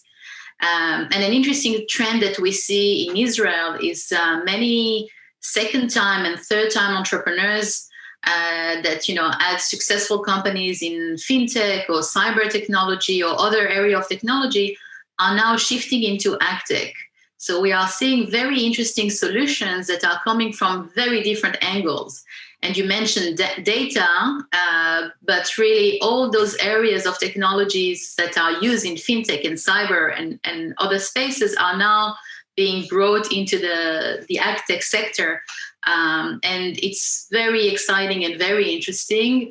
And I think that this shift will happen in other places as well. I think that people at a certain stage, they come to a stage in their life where they want to create an impact and not just make financial benefits. And agtech is really the answer for that. They feel that being connected to the land, helping the farmers, it's a good future for them, for their children. And I think it's a very, very positive trend, which I assume is happening also in Australia, but it will have an effect on the level and the quality of the technologies in this space.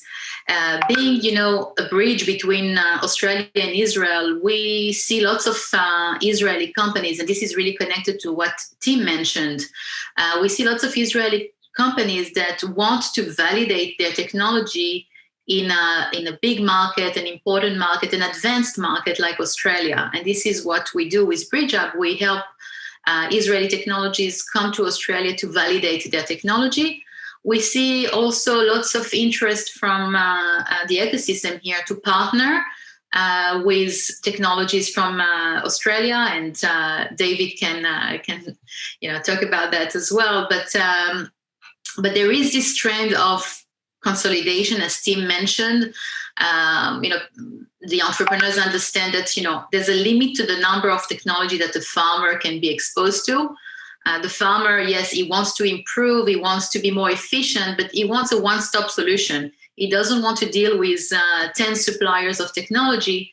And I think that the same as we've seen a consolidation with the big chemical companies, we will see that also with the technology providers. We will see more and more partnership between different providers of technology solution, because really at the end of the day, if it's not easy to use for the farmer, is not going to adopt those technologies. And this is really, I think, the key to this lock that was mentioned before. So this is what we really see here in the ecosystem. And in terms of investments in the space, I think that one big difference between Israel and Australia, it's the risk taking. In Israel, you will see lots of investment in the early stages of the ventures, and in Australia, it's a bit more challenging. Usually, investor will want to see some kind of market, some kind of traction. And you can't expect to have all the companies with traction. You have to support the companies at the earlier stage, which is, that's the stage where they need the money and when they need the investment and the trust. And as you mentioned, it's a long term. Okay, it's agtech is not like cyber, and it's not like other IT. It's a long term investment. It's a bit like biotech or pharma. It's long cycles, and we need this patient money, but it's critical to have those investments at the early stages. Thanks for that. So definitely a couple of key themes that are starting to come through in terms of the need for integration, the need for patient capital, and also the emergence of this consolidation in the technologies, which is an interesting trend that I've been picking up as well. I think we saw that yesterday with Fluorosat merging with a company to basically become a consolidated entity. So I think that we're going to start to see more of that, which is an interesting trend. I'm going to throw it over to David just to round out this sort of 5-year trend discussion. I know that you've been deeply involved in the industry for many, many years and have done a lot of research and analysis into where it's going. Keen to get your thoughts in terms of what we should be looking out for over the next 5 years. Yeah, look, the industry is going to be changing dramatically, and people are going to be looking for transformational technologies in what they do that can take us on that journey from where we are to where we need to go. And having that, if you've got a transformational technology, it then you become a little bit, you won't be disrupted as much. And certainly in the technology that we looked at, no one had ever been to do satellite-enabled communication before in animal monitoring. And really, it's a transformational technology. I mean, in 10 years' time, there'll be lots more doing it that way. But you also have to be an open platform. One of the things that we wanted to do is enable data to be shared along other value propositions. And we didn't do something that's just good for the animal while it's on the farm, but also along the complete supply chain. And, Ethy sort of alluded to, there's an organisation that Ethy's associated with that would use that data to, further enhance the value proposition of activities either on farm or in the supply chain. And so I think that's important to look at those things. I want to go back to long-term investments. Absolutely. Patient capital. I love that statement. I mean, we've been going for quite a while, and people go, yeah, what's so special that your technology? It's actually not about the technology per se. Yes, it's got to be good. Yes, it's got to be great. But, you've got to put it on animals. You've got to test it. That takes years. You've got to go through the animal ethics part of it for us anyway. There's a whole lot of the component of this that people are not understanding about the tech, and that's why you need the patient capital, because there's only a few that's actually going to survive through all of that process, because it takes so long to get even accreditation. We'll be the world's first smart tag to be accredited. To get accreditation will take you 3 years of endurance, of survival, of making it. But at that time, you then become a standard opportunity, on you could potentially be used on all animals, all livestock for us. in our particular situation. So these are the multifaceted areas in which needs to be considered when investors are looking at this. We've certainly been through all of that phase, and now we're about to launch, go live. So we've done all the hard work, and we're very excited. And I'm sure Tim could say some things equivalent in the cropping side as well. Yeah, great. I'm going to actually throw over to Tim and then probably come back to you as well, David. I'm keen with both of the ag tech founders that we've got on the call today to drill into a little bit further into what your experience has actually been raising capital for each of your companies. Who were, I suppose, what was the process like? Who were the types of investors that you spoke with? How long?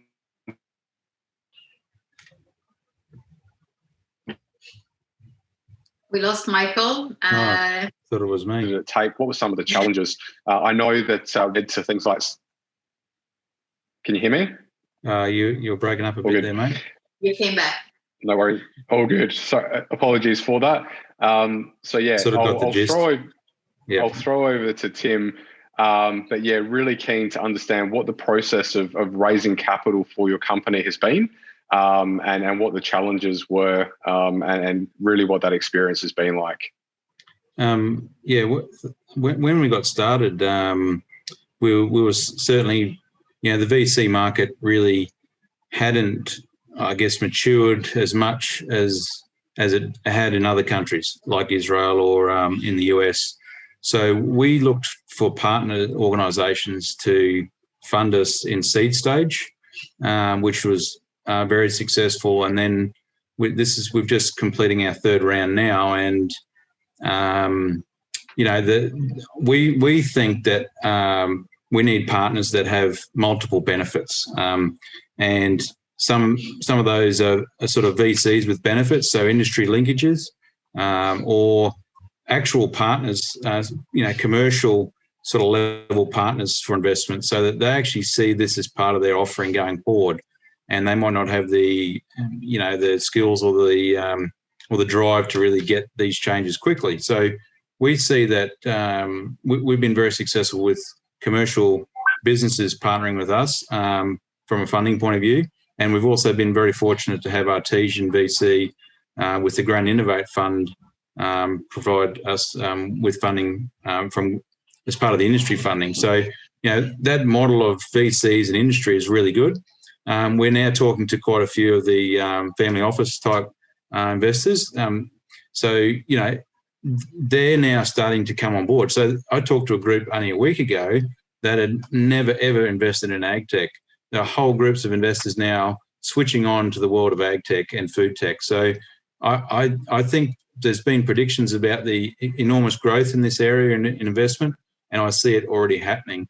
By almost every group I'm talking to now has never been in ag tech before, whereas 3 years ago it was the hard and fast, commercial level investment in Australia anyway. Very different to the US.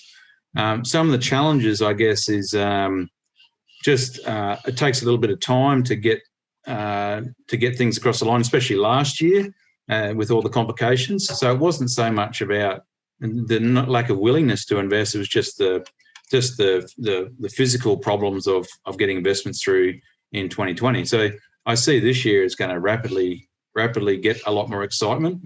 What really worries me, and worries a lot of existing people in the industry, is that the excitement of it all is there's going to be a lot of companies getting funded on excitement and not on nuts and bolts, good solid technology. So that can potentially ruin it for others in the industry. But I guess what are we going to do to stop that? There's nothing we can do. So I'm hoping, and I'm seeing this maturity, Michael, where investors are digging quite deep now. They're not just taking things on face value. So I think that's a really good step forward, because there's too much of this. It looks cool. It's going to save, going to feed, all the people in the world, and it's going to save the planet. Let's just fund it. And I think that's gone. Thankfully, it's now they're digging much deeper into saying, show me the business model, show me the process, how we're going to achieve this, not just on face value. So I think that maturity is coming, and that's really good for everyone in the industry. Excellent. Yeah, no, you raised some really good points there. I think the maturity side of it, I see it expand year on year, particularly around business models.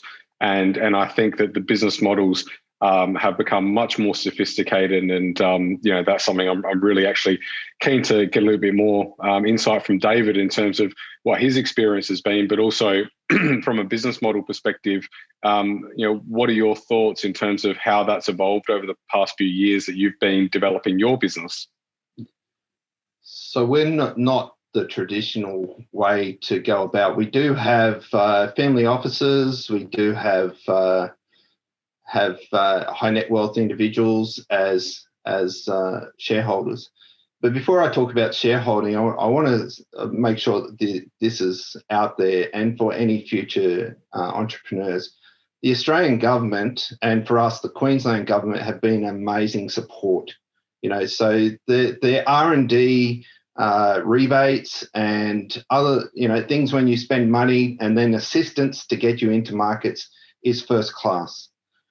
On the shareholder side, it's really tough in Australia, as Tim indicated, and on that matter, I wish that we were Israeli in a bit, because they really get behind the shareholding side of things as well.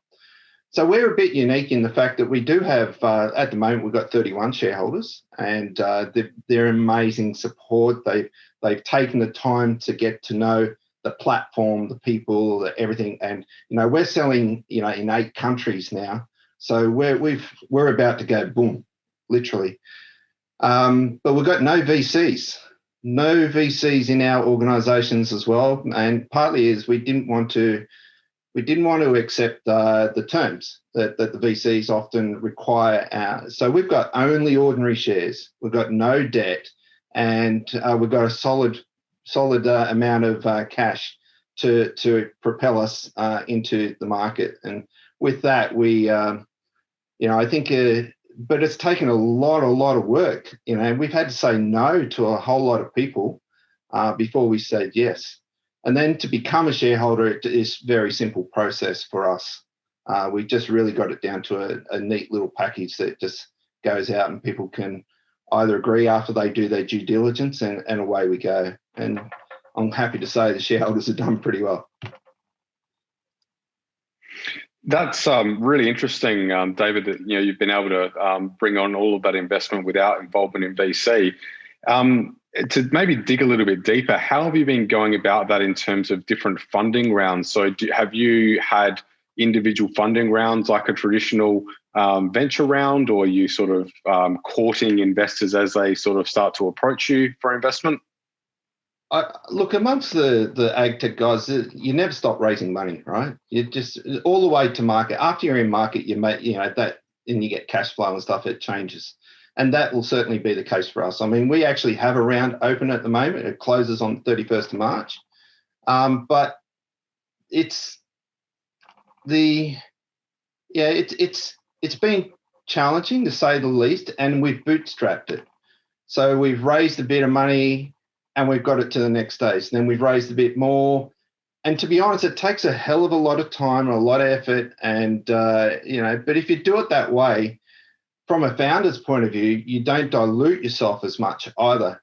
And believe it or not, more and more investors want to see when the founders actually still have a good chunk of the company, because that drives them. If you don't have that and you dilute them too quickly, then, the enthusiasm can wane. Because you just don't have that. And fortunately for the founders of Serostag, we still have a majority shareholding, and that's certainly going to sit us well going into market. But, we don't have any preference shares, for instance, so we don't have to go and negotiate. Our plan is to get into market, go hard, globally expand, and then list by probably 2023 is our ultimate goal.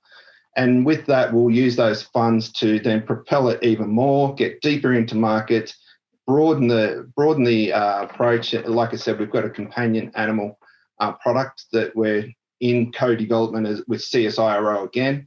So that's a whole new market again. Our ultimate goal there is to be, one of the most comprehensive animal monitoring companies in the world in a pure play. Excellent. Some great insights there. Thanks, David. And Ralph, from an international perspective, I know we've got from both Tim and David a good understanding of the Australian process and the Australian landscape. What are you seeing from an investment perspective in Singaporean ag tech and food tech companies?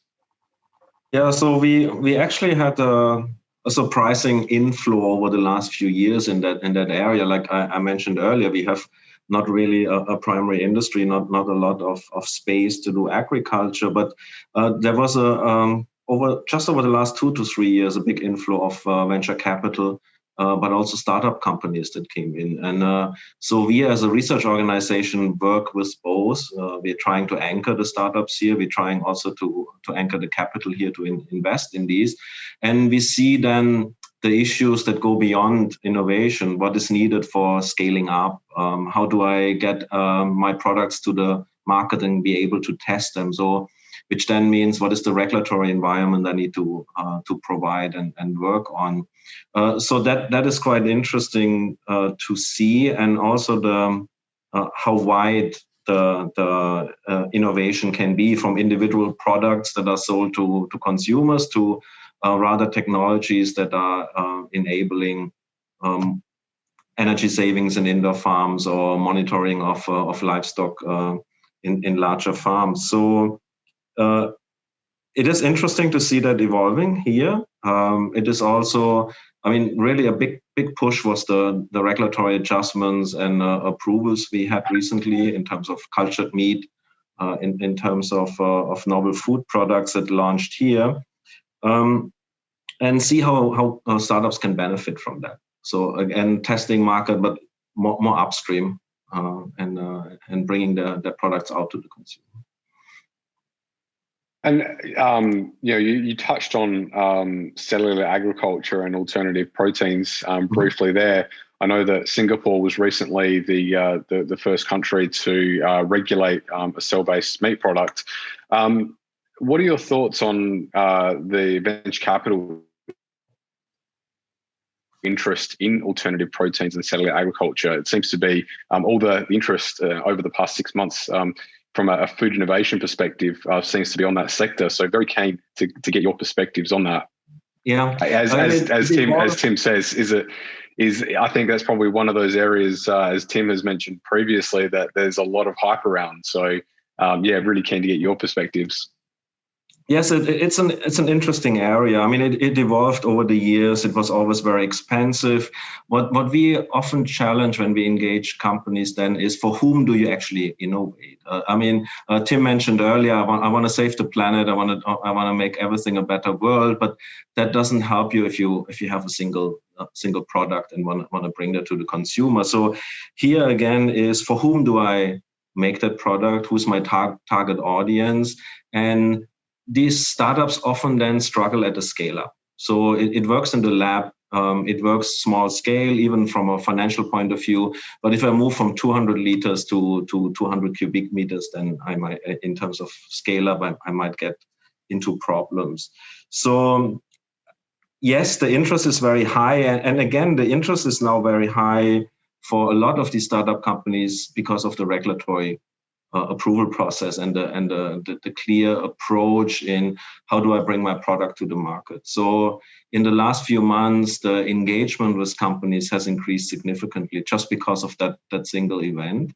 And we are trying to help and engage these companies to help them clear that gap. So there is a gap for these companies in a lot of countries where there is outright opposition to cellular meat products, but also what still needs to be done, coming earlier to what I said, is how to communicate this to the consumers.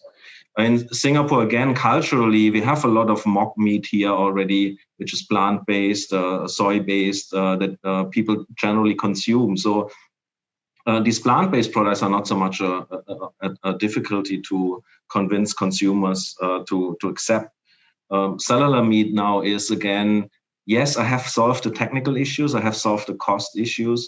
How can I communicate now any benefits to the consumer? How can I communicate not only benefits, I want to save the planet and sustainability, but I think the benefits on health and general consumption needs to be communicated. And then what is the perception of the innovation that went in it? So it is again that consumers shy away from being too much interested. They don't want to hear the technology that is in their food products. And this is even more so in cellular agriculture, because there's a lot of technology in it, a lot that the average consumer doesn't understand. So I think it's not just the problem of getting everything scaled up, solving the technical issues. It is then also how to convince the consumer to change their behavior. Food is a very emotional product when it's consumed. And I think this is often forgotten if I approach it purely from a technical and innovation point of view. Yeah, it's interesting, and I think that gap between the technical and the technology and the application and the story around the application of that technology is an area that agri-food innovation seems to struggle with very, very, at a macro level. A lot of the founders that I meet are very, research-based or technical. And they do struggle to make that leap from, being the person that has spent years and years developing the technology to being the person that can communicate the application of that technology and scale the business. And that's probably one of the biggest pieces of feedback and biggest pieces of concern that I have when I speak to investors is they see that this person is the right person to develop the technology, but they question whether this person and this team are the right people to scale the business. So that's definitely, from my perspective, something that this sector needs to probably address as it starts to grow. Etta, you probably would see a lot of that. I'd be keen to get your thoughts on how we translate research and translate those core technologies into scalable companies. Yeah, so definitely in Israel, we've had TTOs, so the Technology Transfer Organization, very active along the year. And I think that one of the key element for the success of the startup that were based on those technologies was that usually they would bring a CEO, professional CEO, to lead the company. And then you don't have this problem of communicating the technology, because it's true that in many cases it's one of the issues with startups that have a complex technology. I just want to go back 1 second to the alternative meats and alternative protein, which is a very, very hot topic with lots of hype around it. We see it in Israel as well, with a large number of companies from cellular-based to 3D printing to alternative protein-based meat. And it's very exciting. But I think that's one of an additional thing that I see actually mainly in Australia is also meat, which is produced in carbon neutral farming, which is also a very interesting alternative. And we see that more and more. And Australia is really leading in that space. I don't know, it's an area that is now really a big hype, but longer term, I think that, again, we will see some consolidation in that space because many of those companies are very similar in what they do. And I see already some discussion between some of those companies. But I think that the alternative, the protein space in general, is very, very exciting and not enough solution in that space. We see some new technologies in extraction of proteins, but still there's a big potential in that space, and that leads to nutrition, which we haven't touched too much upon. But nutrition is becoming more and more part of what the consumer is looking for. I think that especially with COVID-19, there was more awareness to health and nutrition. And the consumer will want to know more what they're eating, what it is made of, the provenance and the traceability as well. So these are areas that we see now lots of solution in that space. And again, looking at COVID-19 and some of the effect that it has had on the space, also the supply chain. Supply chain has to be more efficient. We have to solve some of the issues that we've seen in the past year in that space. And I think that we will see more and more companies in those areas. Another topic that is related as well is the carbon offsetting, which is also a trend that we see here in Israel growing, and in Australia, obviously. And this is going to be extremely relevant to the agri-food sector. So I think that as investor, we need to learn this topic properly and, really understand what it means, because there's lots of hype, but we need to really get down to the understanding what it really means and how it's done, and which claims is really has some substance behind it. Yeah, I mean, I'll just follow on from that.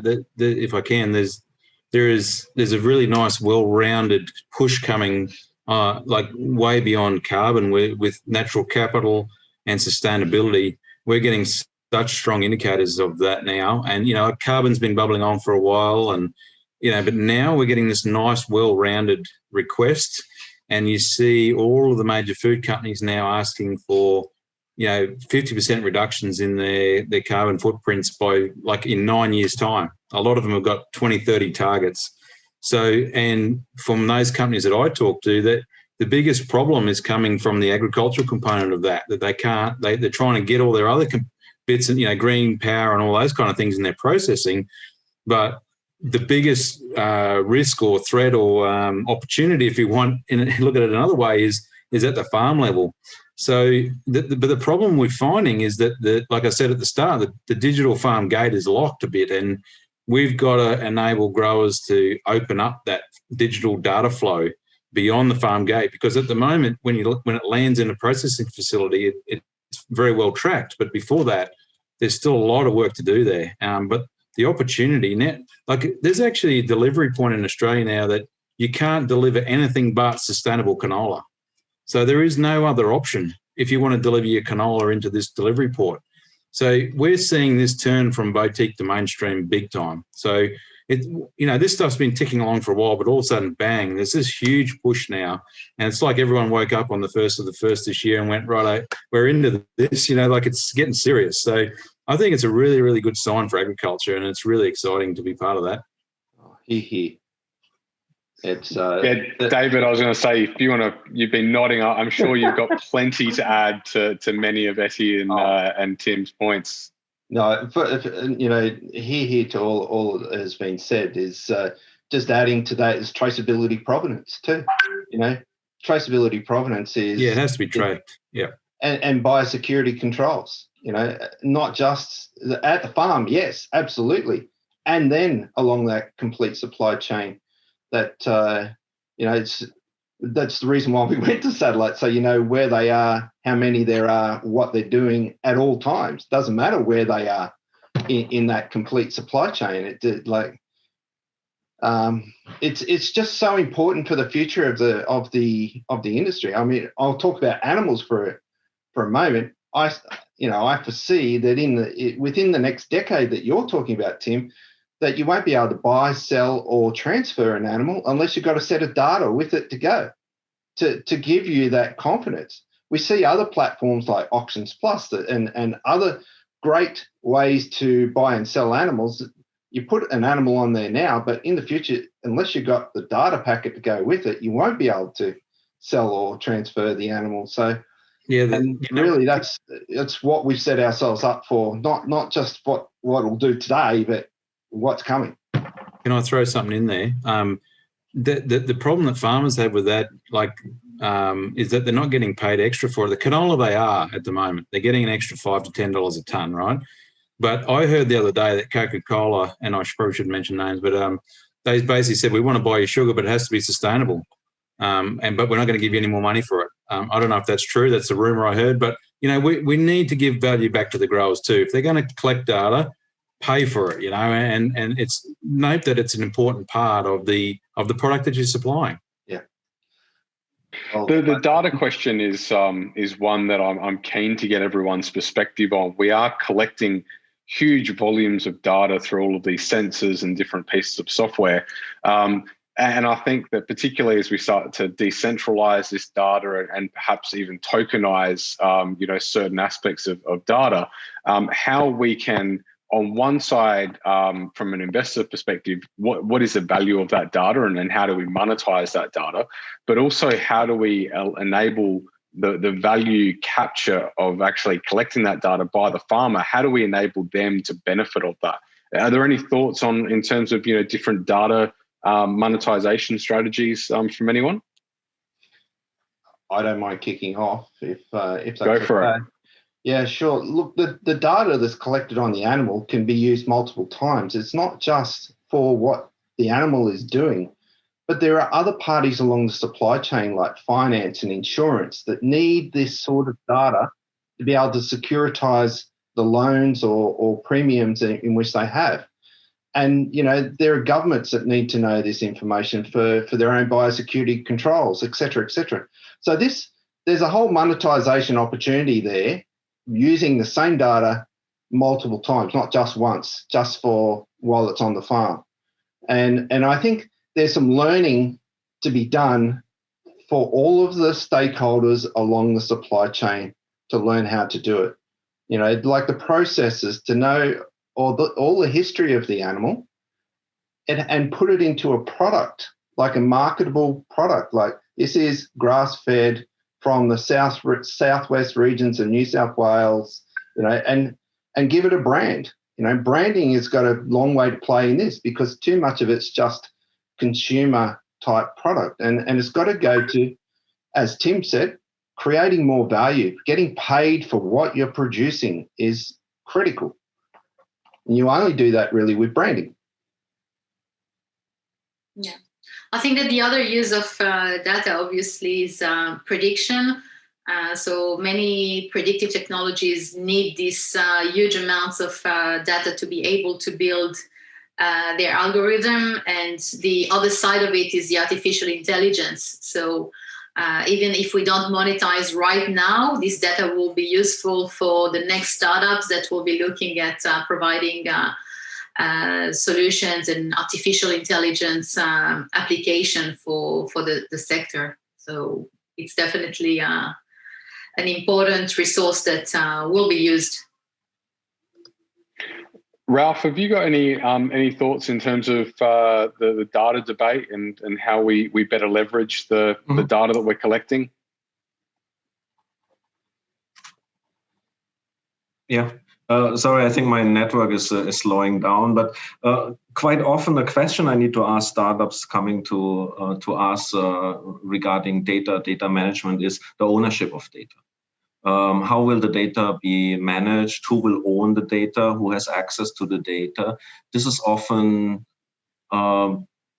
not very high on the list of considerations for many startups I talked earlier to. But yes, so the value of the data itself, all the work that needs to be done in terms of machine learning and AI, there might be, like what David said earlier, far more in it that might not be relevant only to one point in the supply chain, but the overall supply chain. So again, there the distribution of data and providing access to other parties is a very important consideration, and we need to look here how that will be managed. Again, coming back to the ownership. Excellent. So, want to maybe just switch gears as we start to get towards the end of our discussion today. Really talking about the way that we build agri-food tech startups and companies.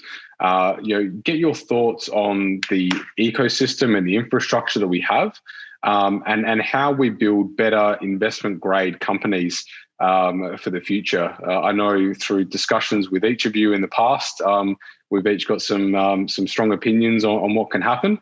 But I think that a rising tide lifts all ships. So really keen to get an understanding of how do we build better ag tech companies. And Tim, I'll kick off with you. Yeah.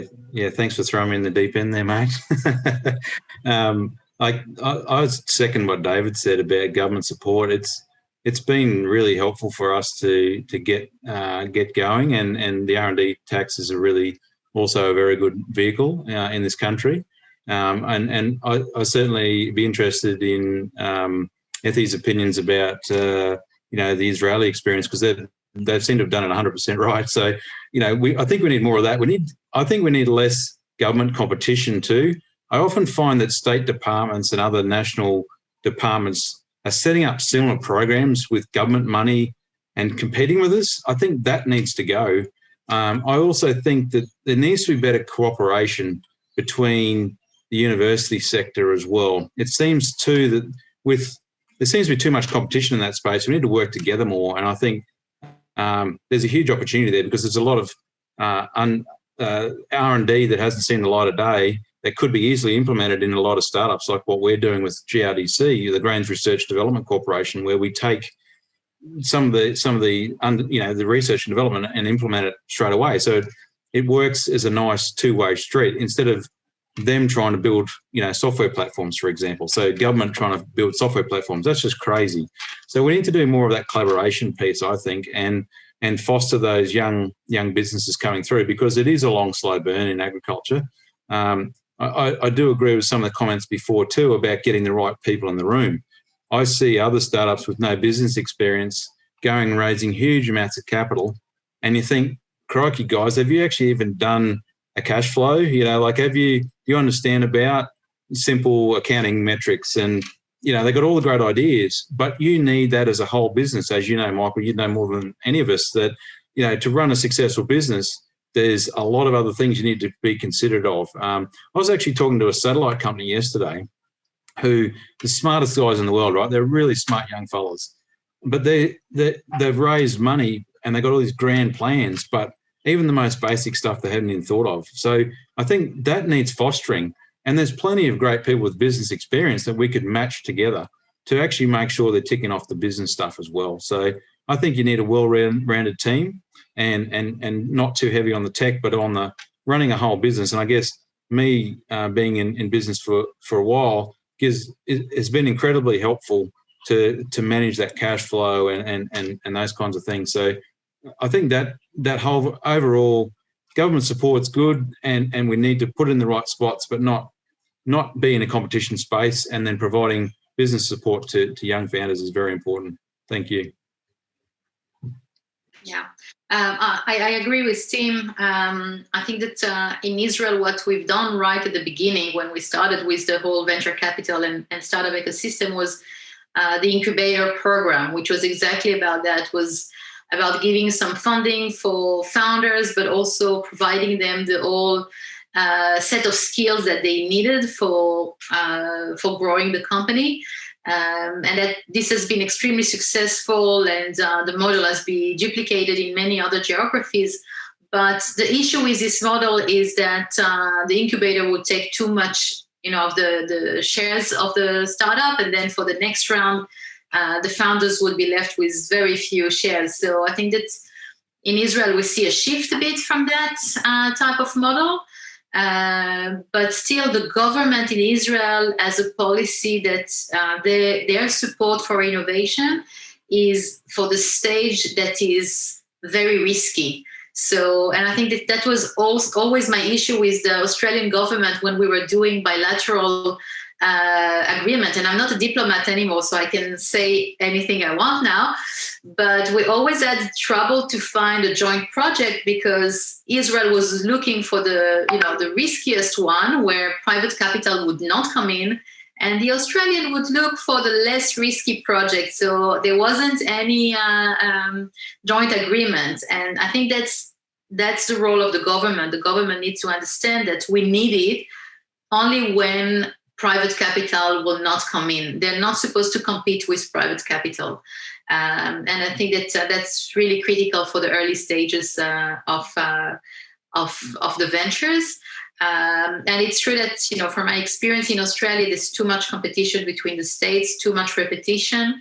And I think that's really collaboration. And, I've said it hundreds of times before, but collaboration is really the key to innovation. Collaboration within the government, but also collaboration between academia, investors, entrepreneurs, and industry. It's key to have this dialogue going on and understanding each one's needs and each one's advantages so that we don't need to compete or repeat or reinvent the wheel. So I think that's really the key for improving the situation today. And it's relevant in any country.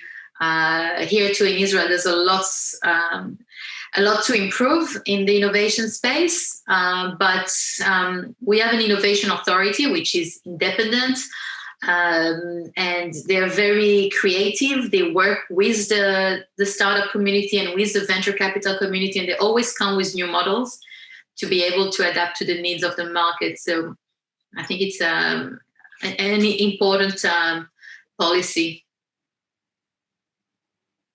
Excellent. A whole huge range of excellent points there from both Tim and Etty so far. Excuse me, David, I'll get your perspectives on how we build some better ag tech companies going forward. Well, certainly,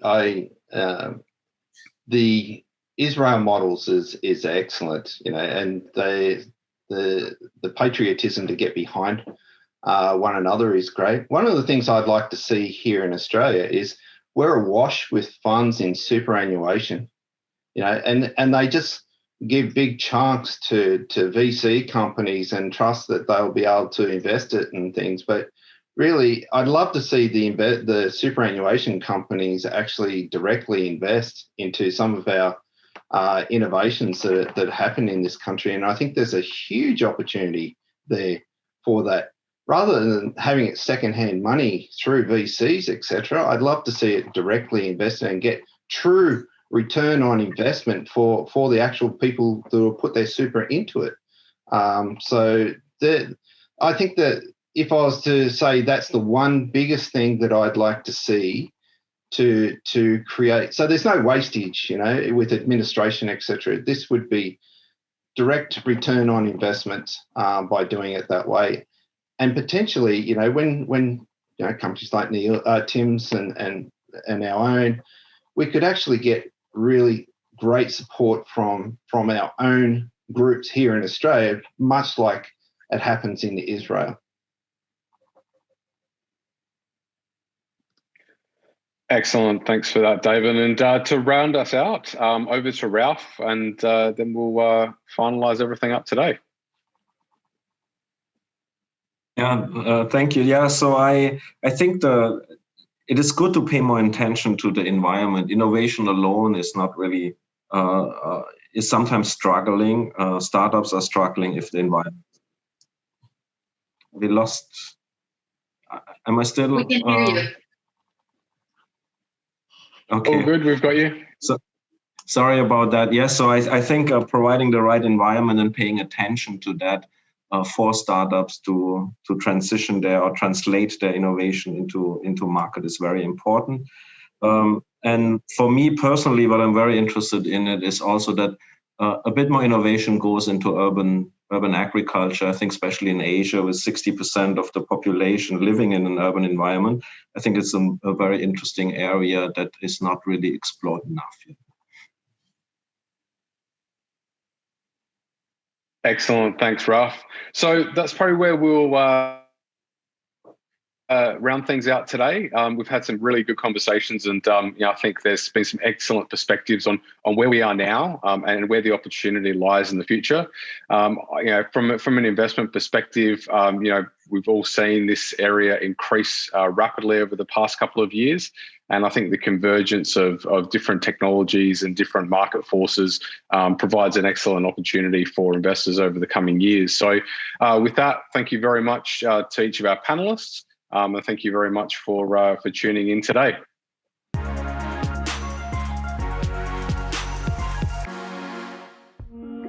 Our next speaker, we are very pleased to welcome Mr. Manoh Kohli, who is a country head of SoftBank India. He will share some of his valuable insights about the Indian ecosystem and the potential for investors over the next 5 to 10 years. Greetings and namaskar to all of you again. It's a pleasure and honor to bring you the next keynote address from the India stream of the Emergence 2021, which is a global virtual showcase of investors and investment platform. An amazing journey we've had so far, right from Australia, New Zealand, ASEAN countries, the rest of Asia, and now to bring the India stream to you. Thank you for being a part of this and tuning into this session. We've got an amazing personality from India as part of this next keynote address, Mr. Manoh Kohli, who's the country head of SoftBank India, and also heading the Future Business Group and leading the innovation segment and the Future Business segment as part of the one of the leading Indian industry body, Confederation of Indian Industries, and also very closely working on the Gov-to-Gov facilitation as well. Welcome, Manoj, on board this virtual showcase event of Emergence 2021. You've been an absolute inspiration for ecosystem, right from corporate industries as well as the startup ecosystem, and great to have you heading one of the premier investment institutions of startup investments in India. So welcome again, Manoj. I'll let you introduce yourself briefly, giving a bit of a background of your own journey before the startup ecosystem into startup ecosystem and also the investment space. If you can share some of your insights and your journey. Thank you, Irfan. I think I really feel very good to be with you and with all the colleagues in Australia. I really feel privileged because sharing one's knowledge and experience is very, very important with each other for the world to grow faster and the world to recover faster from COVID-19.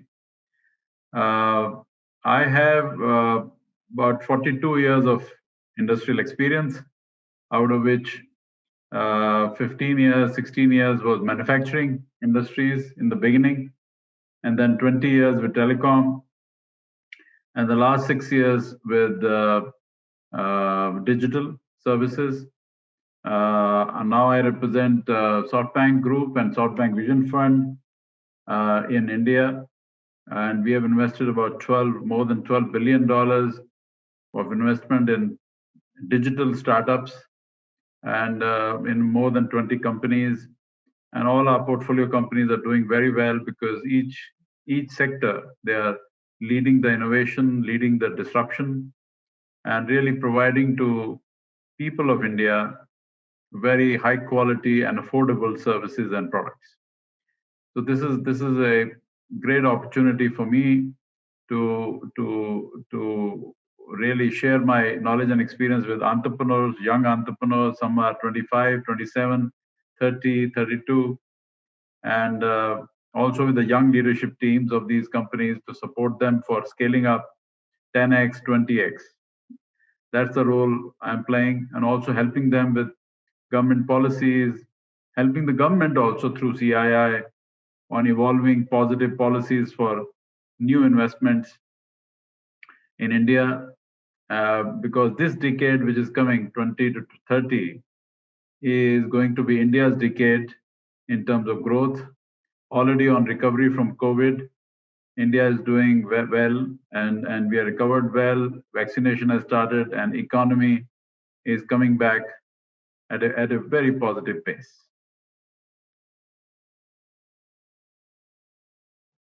Thank you, Manoj. If you can also reflect on the Future Business Group and CII and the role you see, connecting with the global, outreach that you have. CII, as you know, is the largest chamber of commerce of India and the most respected. I am the chairman of Future Business Group of CII, which basically attracts international investments for the core sectors of India, getting especially new technology sectors. And we have 5-6 sectors to be focused upon, which is infrastructure, manufacturing, pharmaceutical, healthcare, agriculture, and of course, digital. We also have 5-6 big partner countries, which include US, Japan, Korea, Australia, EU, etc., so that we work closely with those countries to have close interaction as well as support to the new investment in these sectors from these partner countries and vice versa. Indian companies also going to US, Japan, Korea, and Australia. We help them. So both ways we improve the trade, commerce, investments. And I believe that this will go a long way in helping all our partner countries and India, of course, recover faster than normal. Great, thank you. Great words there. Obviously, through COVID, whilst most of the countries globally have been grappling with the situation, the economy, India has seen a major surge. Of course, India has had to deal with it, but it's come through very effectively. But India has seen a big surge post-COVID. And even during COVID, what I hear is there have been more than 11 unicorns coming out of, which is a great startup, positive story as well. I would like you to share from your perspective, what some of the startup investment trends have been experienced in India. Yes, you're right, Irfan. I feel that the government of India managed the COVID-19 in a very, very structured, very orderly fashion, starting from lockdown in March last year, and then gradually opening up of lockdown, gradual opening up of economy, which actually led to reasonably low impact on the country, low fatalities, and now the recovery being very, very well. I feel the recovery is nearly 90%, if not more, and maybe 2 or 3 sectors are still a bit slow, but definitely by April or May, all these sectors will come back to normal. The GDP has recovered last quarter. This quarter, it is expected to recover more. The power consumption is the biggest parameter in my view, where the growth is on year-to-year basis, which means January 20 versus January 21 is faster from pre-COVID days. Clearly meaning that economy is coming back robustly. I believe that this century, India will definitely grow towards 5 trillion economy and become number 3 GDP in the world. And I think the startup ecosystem will play a very, very vital role. Now, why is this? There are a few reasons I wanted to share with you, Irfan. One is that the 4G networks in India have grown deeply into maybe 300,000 to 400,000 villages. And very soon they'll cross 500,000 villages, which is great, which means that the network speed and network quality in the deep end of Indian market, not only the big metros, but also small, medium towns, villages, is growing well. Number 2 is that last 10 months of COVID-19, India has taken a leap of maybe 10 years on digital behavior of our customers. Again, in small towns, villages, people are doing online shopping. People who may not be very, very educated or tech savvy, people are doing digital transactions, financial transactions online on their mobile. And India has, fortunately, more than 1 billion phones, out of which more than 600 are smartphones. So, which is great news. And I think the smartphones are growing fast. So obviously, you will see more growth of digital services. On the startup side, government has been very, very positive. Government has supported, and especially the Honorable Prime Minister has supported the new startups very, very well. He's really recognized and put on pedestal the young entrepreneurs of India, young leaders of India, because he knows that these are the people who will lead India in the next decade to become number 3 economy of the world. Another very important aspect of this is that the software development in India has picked up very well. In the last 20, 30 years, software has become a huge industry in India. But now, young boys and girls, if you go to small towns and villages, They want to become programmers. They want to become systems engineers, app developers, engineers who will support AI and machine learning, etc.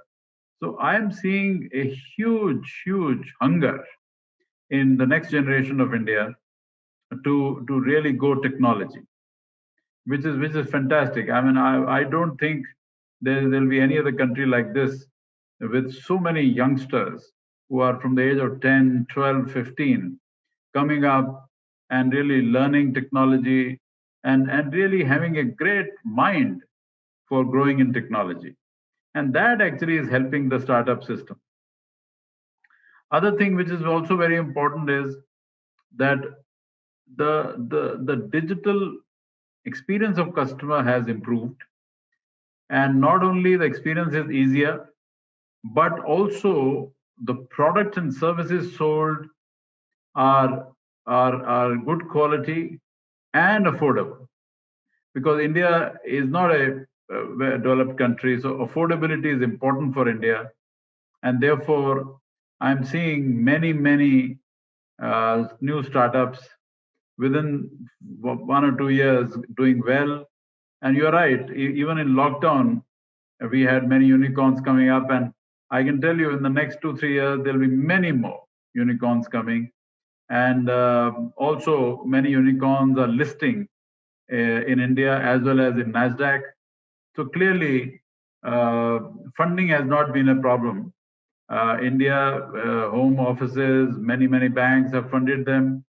Global investors like SoftBank, of course, and many other private investors, equity investors, and venture funds have supported India's startups because the demand itself is growing well, and the future market is going to be 10x, if not more. So I am very confident that startup ecosystem will build up solidly, and young boys and girls who are engineers, chartered accountants, MBAs will really contribute massively to this mission of Atmanirbhar Bharat, which PM has personally launched last year. Thank you, Manoj. I think you touched on the startup investment as well. What are your, I mean, obviously the trend's changing a lot more. Indian investors, family offices are beginning to, as part of their broad portfolio, looking at startup investments as well, even if it's a small ticket size. What are the challenges or opportunities that you see in the early stage investment for startups that you're seeing, as trending in India? Early stage is a tough stage. Clearly, early stage, unfortunately, many startups die in the early stage, which is not good. I think there are 2-3 prerequisites for success. Number one, the product and the service has to be high quality and should have some USPs. Because if the product is good quality and has a unique feature, then customers will pick it up much faster. If it is a normal product, it doesn't have any USP, then it will take time for customers to prefer it. So I believe USPs are important for the product and services. Number two, the business model, which the entrepreneur follows, has to be a profitable digital business model. Because if it is struggling on margins, then there is a problem. I believe that the business model also has to be very digital because the customer luckily is savvy on digital services. So it should be easy, very easy for customer to experience it, enter the app, exit the app, and really do the transaction very, very convenient. That is second. Third is the issue of the team. The team has to be very hungry team which really goes into the market solidly, pursues the customer solidly, starts the revenues. Because once the revenues start, I think the viability is not far away. And then is all the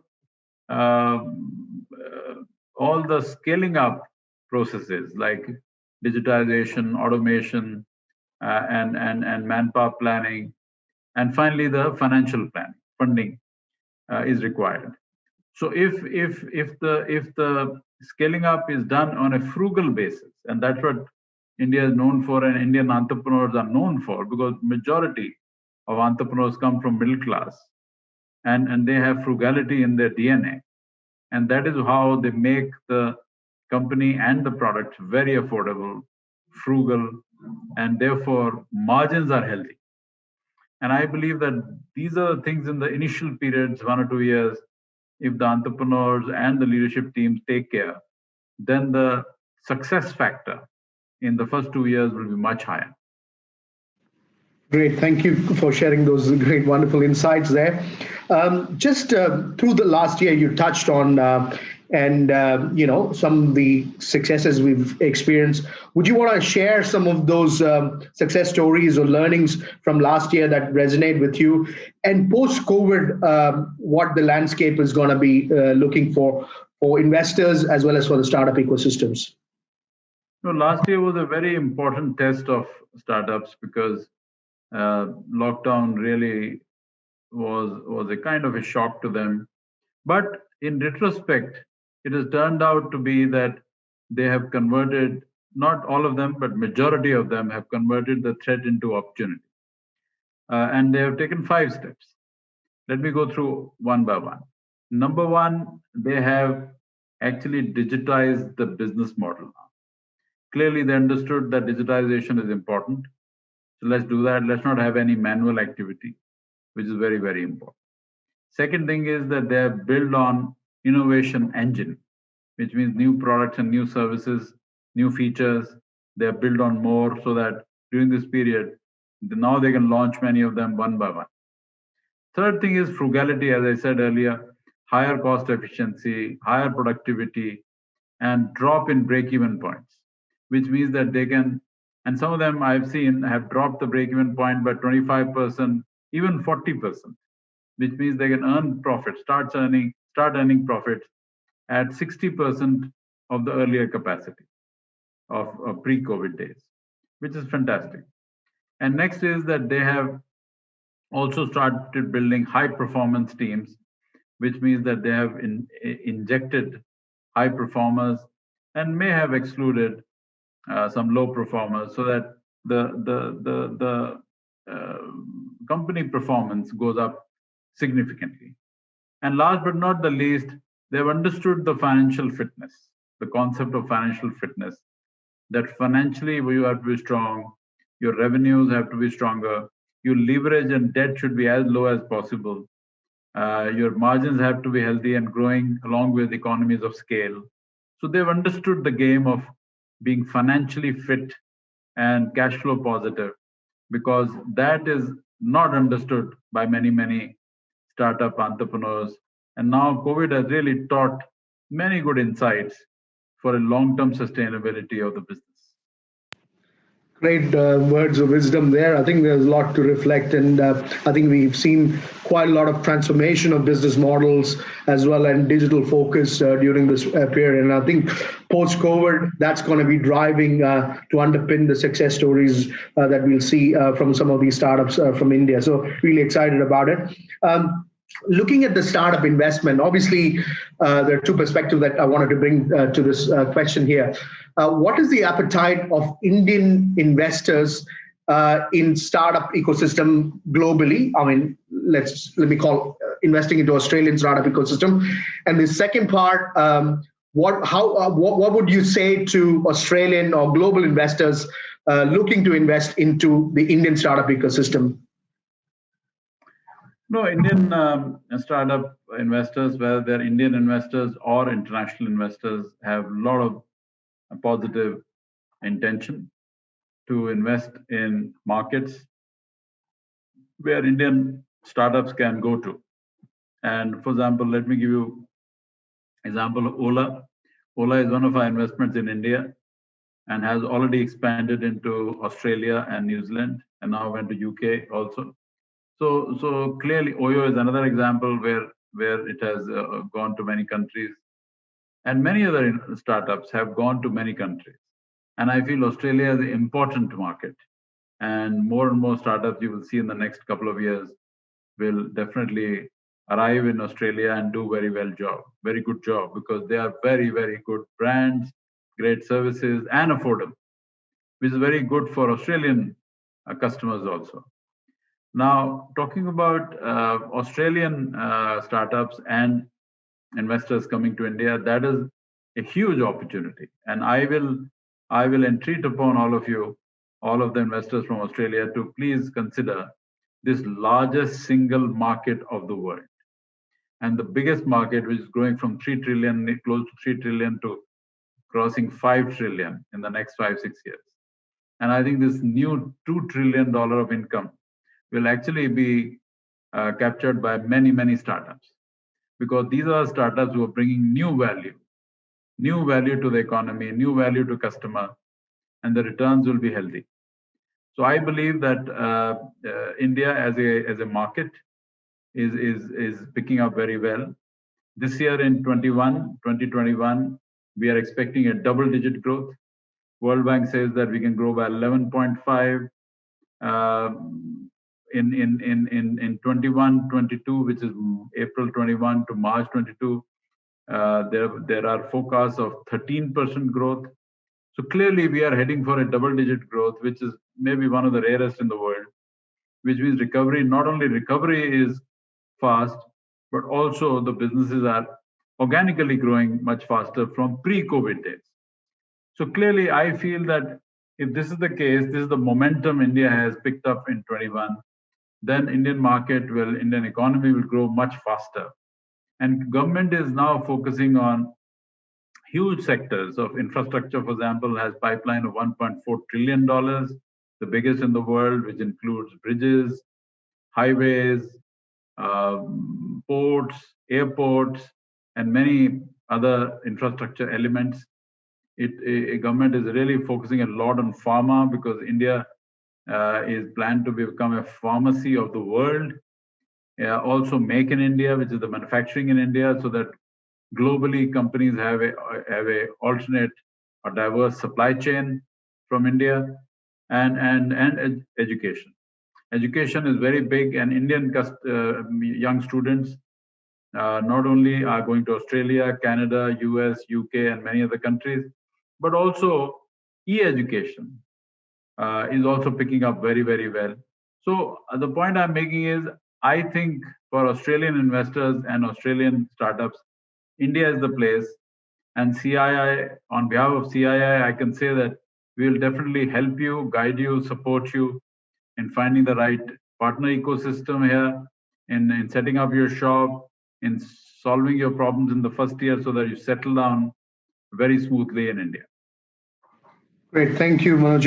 It was quite inspiring there, looking at the outlook ahead.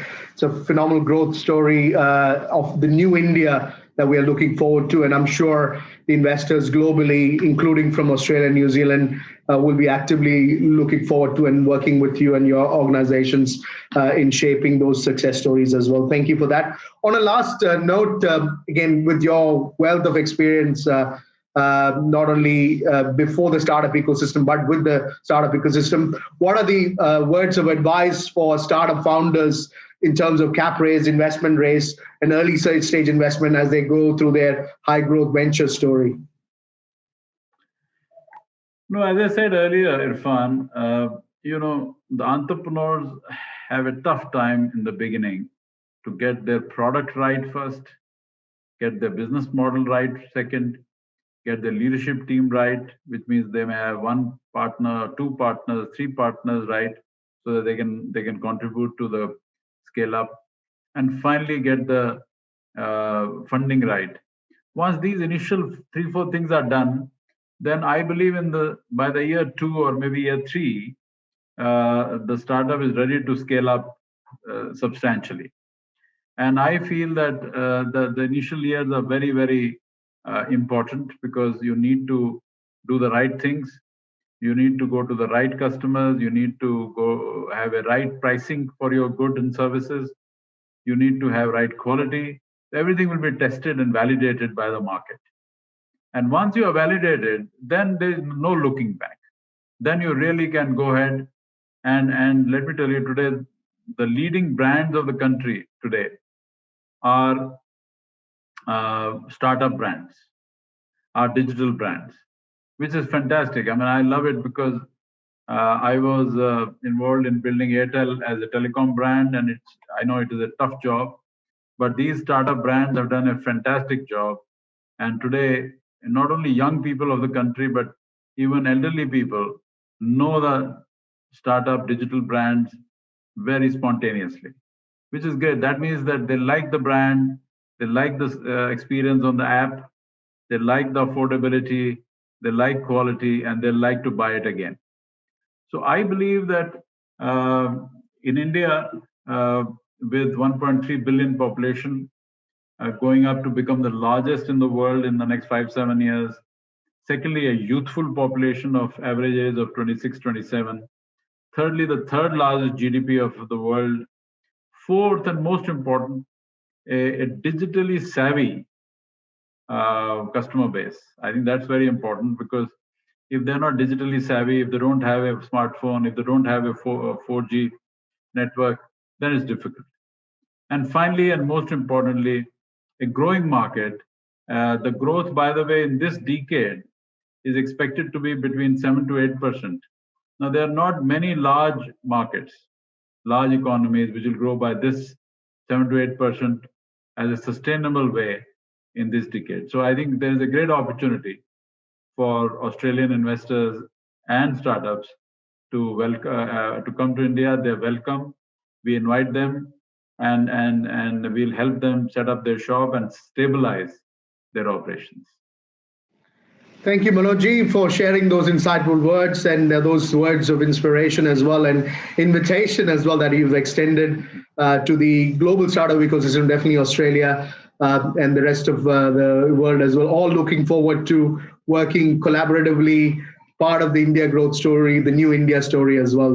Thank you again, and appreciate all your support for Wholesale Investor Platform and this event, Emergence 2021. We look forward to closely working with you and in this collaborative journey with yourself and your organizations as well. Thank you. Namaskar. Thank you, Irfan, and good luck to all them. Thank you. It's my pleasure to introduce to you the upcoming Middle Eastern and North African Roundtable. This session will be covering topics of investment trends in the regions, the characteristics of founders and what they're looking for, how to survive the pandemic, and what is revealed about the need for resilience and adoption. Panelists include Manoh Kohli, who's a serial entrepreneur and professional investor, Dr. Ruchi Dana, who's a venture partner at FundRx, Eti Levy, who's the manager at Keynote Impact Ventures, and Amin Matni, who's the head of incubation programs at Qatar Business Incubation Center. And it's moderated Sydney McDessie, who's the head of customer success at Wholesale Investor. Enjoy the session. Welcome everybody to the MENA roundtable discussion. And we've got quite an esteemed panel today, which I'll introduce shortly. And for those watching, both investors and founders and industry participants at the 2021 event, welcome. And we hope that there are some insights that you derive from this roundtable that you can take to your practices after this. So just to go around the table, we'll start with a few introductions. Dr. Ruchi Dana, a venture partner at FundRx. Welcome, Ruchi. We've also got Manoh Kohli, a serial entrepreneur, professional investor, and global advisor. We have Eti Levy, a fund manager at Keynote Impact Ventures, and Amin Matni, head of incubation programs at Qatar Business Incubation Center. Welcome, everyone. Thank you. So to kickstart, we'll start with a very generic question that I think a lot of people have on their mind at the moment, and that's centered around pandemic. More specifically, I'm interested in knowing, and I think a lot of the audience would be interested in knowing, how this has affected the investment landscape when it comes to startups and venture capital, private equity, or even managed investments in general. So to start with, Eti, I'd love for your opinion and your perspective on this from your region and what you've seen to date. Sure. Well, thank you. It's a pleasure to be here on this panel. So in Israel, and I think that we've seen, and in most most of the world, at the beginning of the pandemic, there was kind of a standstill. Everything just stopped in the investment ecosystem because I think we didn't know really how long it will take and how it will develop. So there were a couple of months where we've seen a regression in terms of investment in startups. And then I think that most of the funds mainly allocated the money to maintain their own portfolio. They didn't take risk in investing in new startups and new ventures. And I think that after about 4 months, things kind of went back to normal. So investors are investors. They're curious. They want to see new ventures.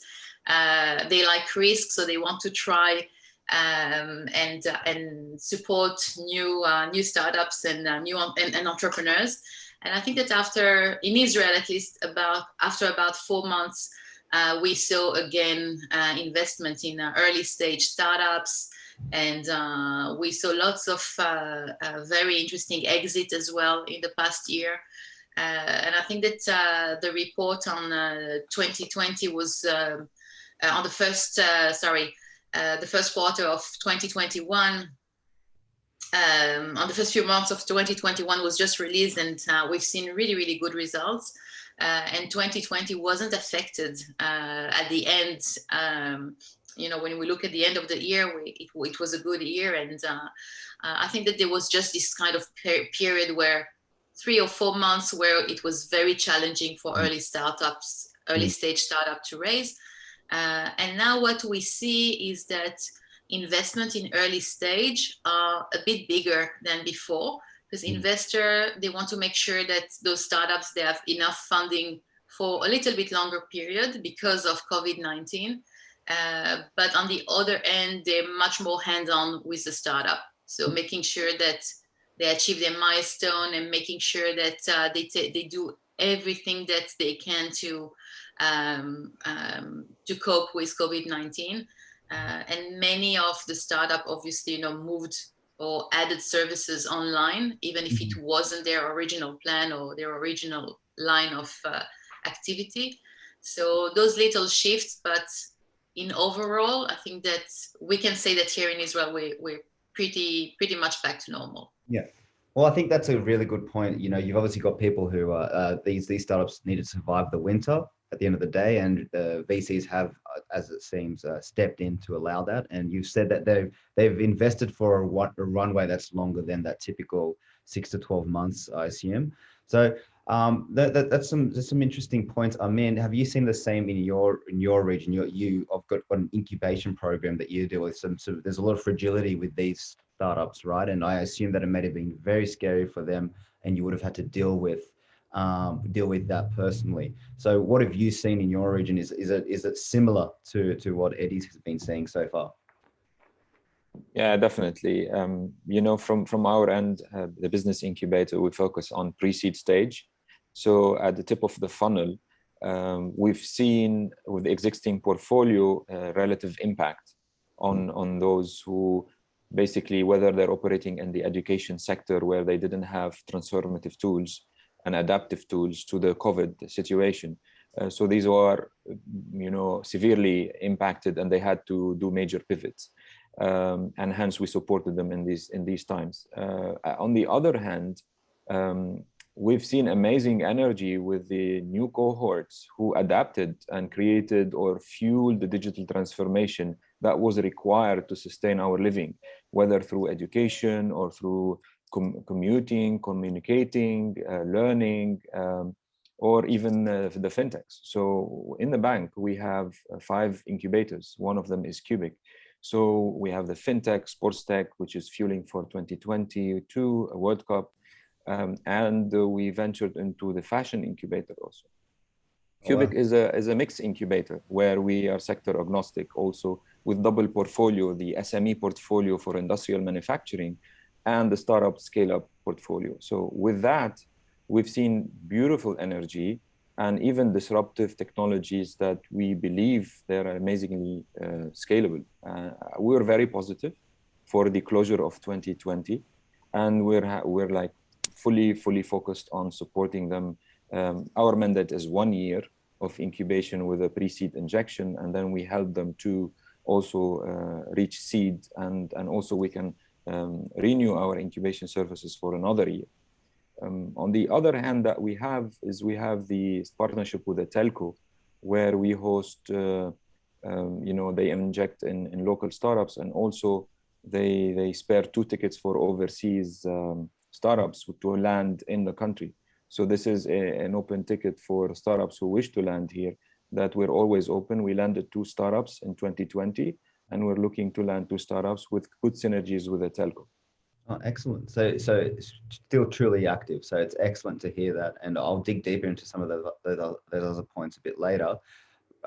Before I get to you, Madhu, from an entrepreneurial perspective, just one more from an investor perspective. Dr. Ruchi Dana, if you don't mind giving us your perspective to date, what you've seen the changes, and if they resemble what we've heard so far. Yeah, I think just adding on to Etty's points, she really nailed down exactly what was happening here in the Middle East in the Dubai market as well. One of the new changes that happened was the relationship with Israel just opened up. So that was a huge change for this region. And then we are seeing a number of startups, a number of VCs actually coming into the region. And so that's actually causing a lot of action, and a lot of these VCs would actually bring their portfolio companies in the region and maybe expand to other parts of the Middle East. So Dubai is the central hub for that. So that's exciting. And in the Middle East, we recently saw a few exits, like Careem got bought by Uber, Souk got bought by Amazon. So there was just some sort of excitement happening in the space, but then COVID hit. But I think this relationship with Israel has actually reignited the flame that was there within the people here, and the startup ecosystem is really booming right now. The governments are pumping in a lot of money as well. They have a matching program for VC funds and for startups. So that's again helping out the startups in a big way. Also, if you look at the family businesses that were traditionally investing into real estate and other asset classes, they are now starting to look at startups and even VCs from an LP standpoint. So that's exciting. And even the patriarchs of the family are now, because all you read about in the newspaper and everything is startups and SPACs and exits, and also everybody's really excited. So I think this whole region will see a lot of shift, especially for startups and entrepreneurs. And even the government has relaxed some of the policies, some of the visa restrictions have been relaxed. There's also a remote visa available now. So people from who are actually working in other countries might just land up in Dubai to work remotely. So that's also a provision. So I think that's again would be a good framework's really being built there at the moment. So just on that point, because I think it's a great point, what would be your advice to people who want to take advantage of that framework, looking to start a venture and from the ground up in your region? What would be your first steps out of interest?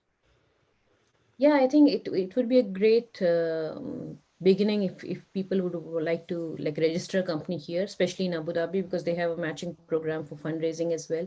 And that actually gives you access and an entry point to other regions in the Middle East. So I think a starting point would be just to register a company and see, maybe get incubated in one of the government incubators. And then that again opens up a lot of doors. And the regulations here are really flexible when it comes to startups and when it comes to new areas, and the government is really supportive. And they are actively promoting these initiatives, and they would love for international startups to come in and incubate here. Excellent. Thank you for that. Madhu, I'm very interested in your perspective here, because you're on both ends of the spectrum in terms of investor and an entrepreneur. I assume that you're still quite active on the entrepreneurial space as well. And so I'd love to hear how you've dealt with this so far. And then let's talk about the professional investor side of things too. Sure. I think I get a very unique view because I can get to flip hats quite fast. So I'm still an entrepreneur, and I've been investing, and I sit on the boards of companies as well. So what I've seen, the first phase of, I think from March to June or so globally, everyone was just in the survival mode, right? They were just trying to understand what was going on and try to kind of hunker down and see what's happening. And then from June, July onwards, people start to kind of assess what has been the strengths of each company's individuals. And I think things started to slowly kind of at least the light at the end of the tunnel, if we will, started to show up and people started to assess where they are more from a pragmatic perspective. And then the fear factor was kind of slightly behind. And I think from assessing then at least these green shoots of thriving started to come in. And I think fast forwarding to February of this year, some of the companies are already growing, and whichever company has digital as a kind of a integral layer in their business model, in their kind of a portfolio, whether from an investor perspective or from a company's perspective, digital was part and parcel of their core. They were actually grown much faster than they realized. By the time they understood they were growing fast enough, it took them by surprise, right? Because they had to hire more people, because this was digital transformation like the 1990s when internet started to really scale. You are local, but you are able to reach the global markets without really a major kind of a realignment, if you will. So I think that was a bit of an element of surprise for some of the companies because they were just so hunkered down. They didn't realize that they were growing much, much faster than pre-COVID, at least some of the companies.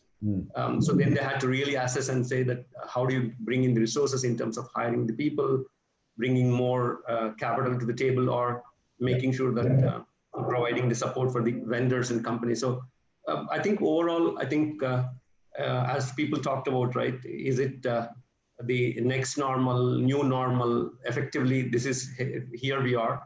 It is a changed world. It's unprecedented times. I think slowly maybe it's the beginning of the end of the unprecedented times, but unprecedented times got unprecedented opportunity as well. And some of the companies have really, really capitalized on that. And you've seen a kind of a wave of exits, wave of big rounds of capital infusion. Even new companies are raising unbelievable amounts of money straight from the words that go. So I think it's a changed, it's a paradigm shift, right? And interestingly, I think the entire world was going at the same pace, right? Because I think in the last probably 2-3 decades, no one has seen anything like this because everyone is affected equally. Everyone was in it together, basically individually, collectively, and severally also. So I think that was a kind of a very different kind of a experience to go through. Challenging times, yes, but I think we are looking forward to kind of a growth mode now again. Yeah, I think I think you bring up a great point about people not realizing that the potential they had in a digital pivot as well, and that's really interesting. And brings me on to my next question to you guys is: have you in those moments where you see these companies really performing, have you changed your focus in terms of what sort of sectors you're looking at, and have you been surprised by any specific sectors and how they've adapted so far and pivoted, and has that changed the way you have been scouting for businesses? So let's start again back with you, Eti. In terms of sectors, all right, if we get a bit more specific here, what's really got you interested at the moment, and has that changed recently? So my focus has always been in the impact sector, and more specifically Agri and food. And I think that those areas of agri-tech, food technologies, but also sustainability, they're even more relevant at the moment. And we actually see a shift of some of the more traditional investors that would invest in traditional tech moving into those sectors because they understand the importance and the need, especially in time of crisis. We've seen much more focus on personal health and personal nutrition, and this has given a major boost to this industry. So for me, there hasn't been a change in the sectors, but definitely when you look at companies and early stage startups, you look at different things as an investor. You need to make sure that they can manage and achieve their milestone even at the time of crisis when they cannot travel. So they need to have the necessary tools to be able to interact globally with buyers and with partners in the development of their idea, even without traveling. So interpersonal skills is critical at the moment. And this ability to adapt quickly. So we're looking at additional traits in investors, in founders that wouldn't have been on the top priority list before. Do you have any example? I'm interested in a point you bring up there around the interpersonal skills, and it'll be a question to everyone later. But what about have you had witnessed any stories or with founders in your portfolio companies, or even ones that you haven't been directly in contact with, that has shown their character in this, and what have they demonstrated, and how they overcome the barriers that have been established recently? Has that been prevalent amongst your portfolio companies at all? Yeah, so I'll continue in the same line, but yes, I think that when we look at teams today, we want to see this ability to interact quickly and create this personal contact even via a screen and Zoom. And it's different from, an entrepreneur traveling and meeting in person and demonstrating his product. It's very challenging to demonstrate a product via Zoom. So you need to be much more passionate about what you do, because passion, I think, goes through the screen. And you need to be really, really, you need to believe in your product, believe in your idea. And it's a challenge for the entrepreneurs at the moment to be able to transmit all of that through the screen. But obviously, the side of the technology and the technology that is, that you can trial even without traveling. So, some of the technologies are relevant for other geographies, not necessarily for Israel. How do you do that? Before that, you would find a place to trial, and you'll be able to travel, and now you don't have this ability. So how do you manage this period of time? But most of the entrepreneurs have been able to adapt to those challenges, and we've seen some really exciting startup starting their journey and progressing nicely in this period of time. And Amin, I'd love to go to you now.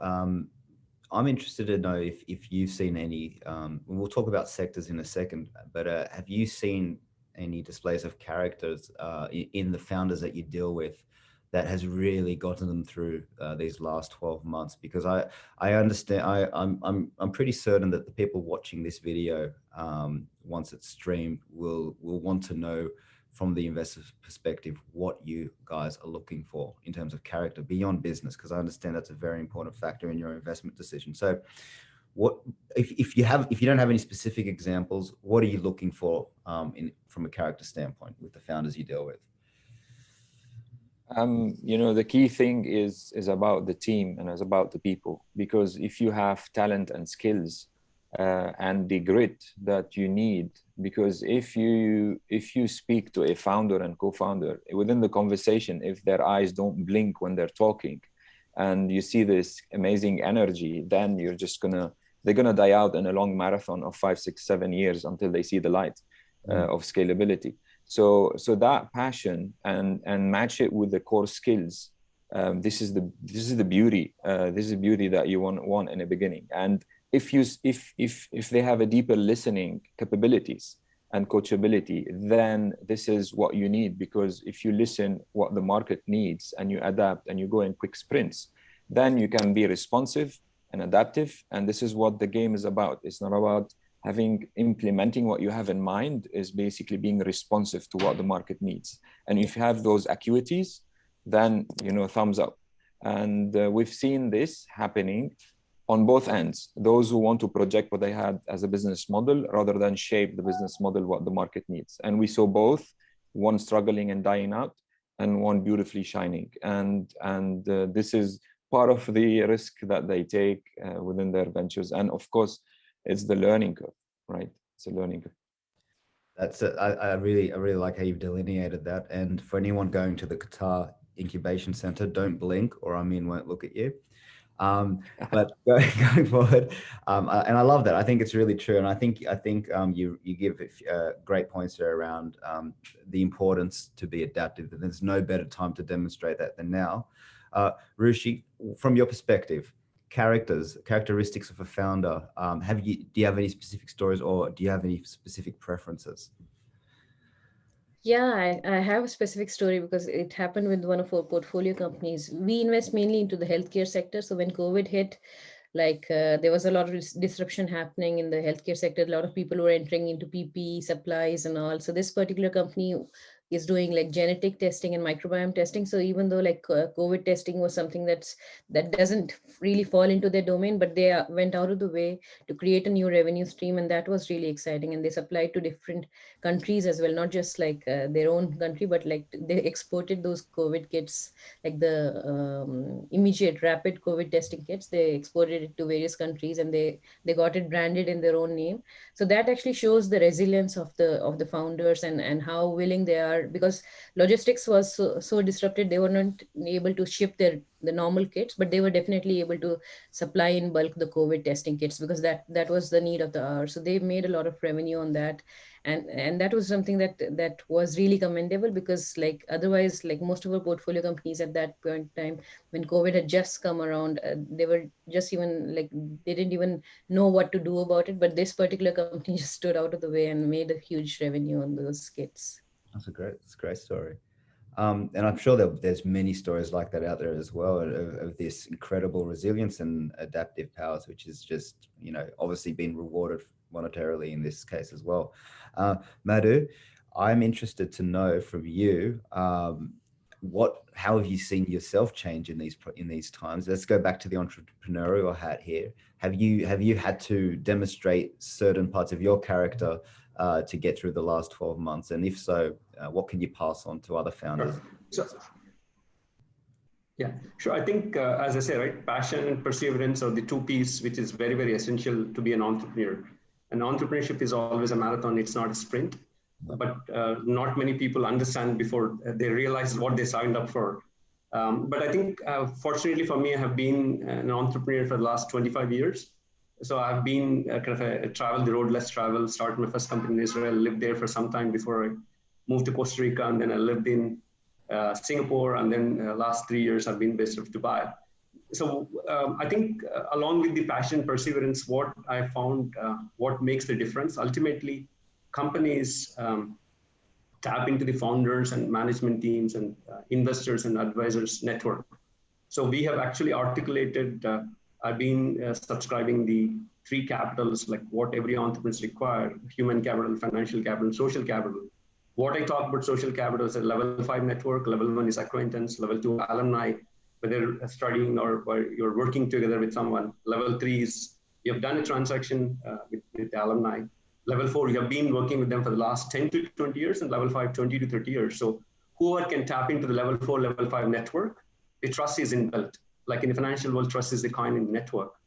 Ultimately, whether we like it or not, companies effectively become cartels. That's a fact of life, right? Cartel in some contexts may be seen as a kind of a bad word, but unfortunately it becomes, and whoever can tap into that network power, the founding team, their own network power, and then they tap into the investors network and advisors network, right? That's a winner. Every time it's a winner. So that's what we have seen. And we have been, and during the COVID time, what we focused was, everyone understands this intuitively, but how do you make sure that what is your, at a fundamental level, what is your business model? Are you in a commodity business in terms of scale is required, or are you in a diamond business, what I call? Then quality, and what you sell is how many, is it a quantity business or a quality business, right? So those fundamental questions people should focus on. And I think a lot of the entrepreneurs quickly realized survival, right? In the survival, some people, like it's a spring, right? You put pressure, it compresses, but when it springs back, you have more energy, and you're able to capitalize on the opportunity. So that's what we have done ourselves as an entrepreneur. And your ability to scale actually kicks in. And fortunately, I've seen 3 scales, and myself scaled, and last 2-3 quarters as a company, we have again put ourselves in a format of scale, and we got some of the biggest networks globally to the table. I call it the Avengers team, global Avengers team to play. So that's, I think, passion and perseverance. These are the 2 very, very integral parts for success. Excellent. Thank you very much. And I hadn't heard of that. Those levels of social capital, was it? So level 1 to 5. Very interesting.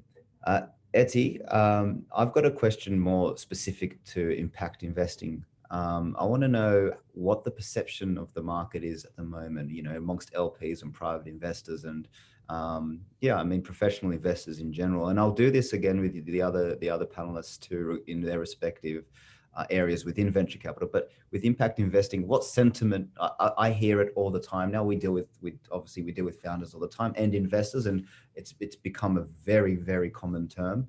And there's been a lot of interest, you know, accumulated over the last 2 years. So I see it staying here for the long run. What are you perceiving? Yeah, I think that you know, impact investing has been around for a long time. I think Australia is one of the leading countries in that space, and I lived in Australia for 5 years, so I was very involved in that space. In Israel, it's been around for a while, but not you know, not with the same semantics as in other countries. So I think that today many use the term impact as a buzzword, as a marketing tool, but there's now a consolidation around the measurement of the impact, which is critical if you call yourself an impact either investor or entrepreneur. So we see more and more kind of standardization around the impact measurement, which is critical. In our case, with Keynote Impact Ventures, we are looking at achieving a regional impact. It's a very different kind of fund because we're looking to create a regional impact. So we've focused on the north of Israel. So if you look at Israel as a startup nation, in fact, it's more kind of a city nation. Most of the startup, most of the money goes into Tel Aviv and the suburbs, and other area of the country doesn't benefit that much from the startup nation ecosystem. So we are trying to shift that. And COVID-19 was very beneficial for us because many entrepreneurs, they left the big cities, they went back to the area where they grew. And we see more and more entrepreneurs in regional areas, and we want to keep them there. So that's why we're bringing the money to this region. We want to keep the entrepreneur in the region that we focus on, which is the north of Israel, and create high-paying jobs there. So when we say impact in Keynote, it's the areas that we focus on, agri-food and sustainability, but also supporting a region. And the interesting thing on the part of the LPs and the investor in the fund is that for the first time, I think in Israel, we see agricultural communities, which usually invest in heavy equipment, in seeds for the next orchards and so on. They're now looking at investing into those kind of funds. And we have in our LPs a number of agricultural community who have decided that they want to invest in their future. If it's in terms of technologies that we will be bringing and supporting, and if it's in terms of creating high-paying jobs, high-tech jobs in their region for their children, which are not that interested to go into agriculture. But if it's ag tech, then maybe it's appealing to them because it's part of their DNA, but it has also the tech element. So I think that COVID has been a catalyst for that. Because it has accelerated all the processes, both in terms of investors being ready to invest in different type of assets, but also lots of entrepreneurs that moved from the big cities and now are still when you're an entrepreneur, it's in your DNA, and they still want to be entrepreneurs and not work in big companies. So we need to create the support for them in those regions. Thank you very much. Amin, I'm interested in knowing. I'm interested in knowing whether you're perceiving the same thing. Now, I don't know how often I'm sure you deal with investors often, actually, but in terms of how they're perceiving these early stage companies at their sometimes conceptual levels or MVP stages, are you noticing a shift in are there new types of investors coming to the party that before would have stuck to the typical real assets or listed equities, now opening up to these alternative forms of investment? Broadly speaking, from an impact perspective, we at our portfolio do not focus on per se for profit for impact. we're very broad in our scouting and recruiting. If that comes, perfect, because that supports the SDGs, and that's definitely a greater impact. If you look at the landscape in Qatar, there's a couple of players that they focus on impact investment, social enterprise, and they're bundled with some investment schemes, which falls out of our mandate per se. We had in the past few leads that they scaled, and they went through regional expansion. It's a smart goggle for visually impaired, and it had beautiful, amazing technology that went beyond what was then I would reckon the Google smart goggle. So they had a beautiful leap of faith, and they made it, and right now they're in production. So we have these one-offs that happen. There is another center that focuses on special needs and how inclusive you can come up with solutions, and there is incentive schemes also bundled with that. But from my career, this is my sweet spot and my weak area, because before I take my position, I started the social entrepreneurship program in Education City, where we looked at social gaps in the country and the national indicators, and how I ventured in creating an engine to fill in those gaps. So this is a sweet spot to me. I haven't immersed myself a lot in my new role, but I'm all for it.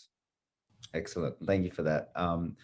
And Ruchi, look, even if it's not related to impact investing, what specifically have you seen in the changes of perception of investors in general? You touched on this earlier. You said people are a lot more open to investing in startups and early stage companies.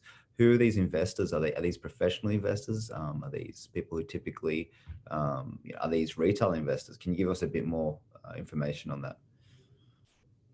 Sure. And in terms of impact investing, like we are actively looking into that sector. In fact, like I was on a couple of panels on ESG investing as well. And like overall, like if you look at Europe, it's much more advanced as compared to the US. And we are looking at funds that actively look into the ESG circumstances. Apart from that, like in terms of the investors that I was talking about, it was mainly about family offices and like investors who were traditional investors into real estate and all, but nowadays they are looking at alternative asset classes and might invest into VC funds as well. And they're definitely making some angel investments into startups. So these are the kind of retail investors, as you would say. And apart from that, there's also like this new app called Clubhouse. So there's a lot of action happening on Clubhouse, especially in the Middle East. If you just go through like the number of rooms there, like there's a lot of rooms on startups and investments as well. So I think that's again an exciting thing in this region.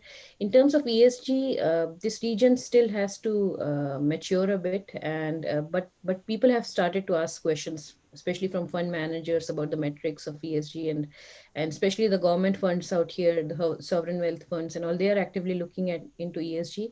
And in terms of like governance, there's a lot of focus that's been coming slowly on having more diversity on boards, having more women on boards. So that's a new change that we are seeing in this region at the moment.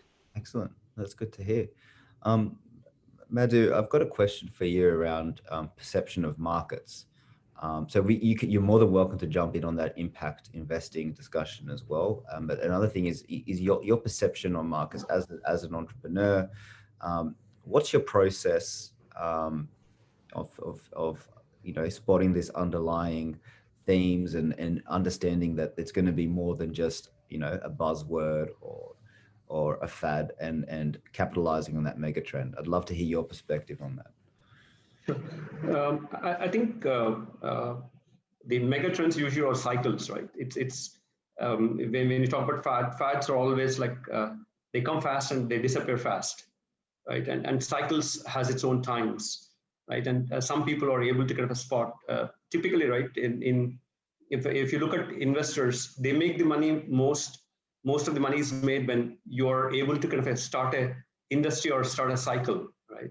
Or companies are starting cycle and you're able to come in early.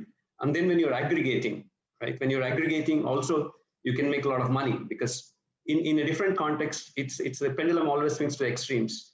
Both ends of the extreme, you need deeper pockets, right? But many times people don't realize that startups also require your ability to take the risk.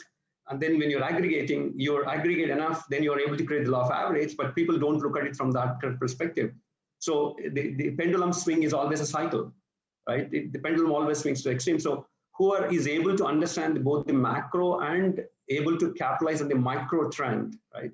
Those are the people who will really be the kind of a big winners, right? And what I would call as extreme value, right? Everyone talks about value, but can you really create extreme value? That's what we look at. And because we are tapping into the kind of networks, level 4, level 5, right? It's always a kind of a closed group. And when you're bringing networks, some of the VC companies in US have used the word scouting, right? You scout for talent, right? You actually have a kind of you're seeding your network where they're actually spotting on your behalf, and they actually nurture them to a certain extent. And then you, like how the early stage or seed kind of even the programs are incubated in a university or inside a corporate environment, corporate innovation. So you need to have a bit of both, right? And unfortunately or fortunately, right, every company, every investor is investing into every kind of a stage of the companies now. There is really no difference between early stage, seed stage, VC, PE. Everyone is doing everything. So it's very difficult to figure out who's doing what. There is no separation of kind of investment cycles per se. So given that, unless you have kind of partnerships with the right investors, not only the investment structures like the PE, VC kind of structures, but if you don't have access to the family offices, it's very difficult to figure out. Ultimately, all the deals are done when the deals are presented to the kind of a retail world. The cream has already been kind of taken away. Let's be honest. Right, and so the trick is, as an investor, right, how do you make sure that you have a deep enough network, but wide enough network? Both are equally important. I think we are see all these kind of whether it be people consider this a kind of a almost black swan event or a black swan event, when there is always this kind of a reboot, right? A reboot, the entire world has gone through a reboot. This is unusual times. It happens very rarely in history. So I think there will be some very, very significant companies which will come out of this reboot. I think one industry what I've been noticing is wealth tech, which has become coming of age globally. And not just from a valuation perspective, but value creation perspective and the momentum in terms of revenues itself, hundreds of millions of dollars. And the other piece, which is basic industries like agriculture, it's like this was not out of choice, but I was advising a company, and then I found it interesting enough where I jumped in, and then I'm helping in agriculture industry where they're focused on DSR, direct seed, for specifically rice, because rice is a very staple food in India. So they're bringing a lot of innovation to the table, and in that process, end up exposed to the impact investment. I use the word compassionate capitalism, but impact investment. Also, I'm involved in terms of this. We have created Section 8 companies, as they call here. It's for benefit companies, equivalent to for benefit in US. You can create profits, but you can't take away the profits. You can't distribute the profits as dividends to the investors. You have to put it back into the system. So I'm involved in those two things as well. Entrepreneur Foundation, which helps the entrepreneurs to understand and network.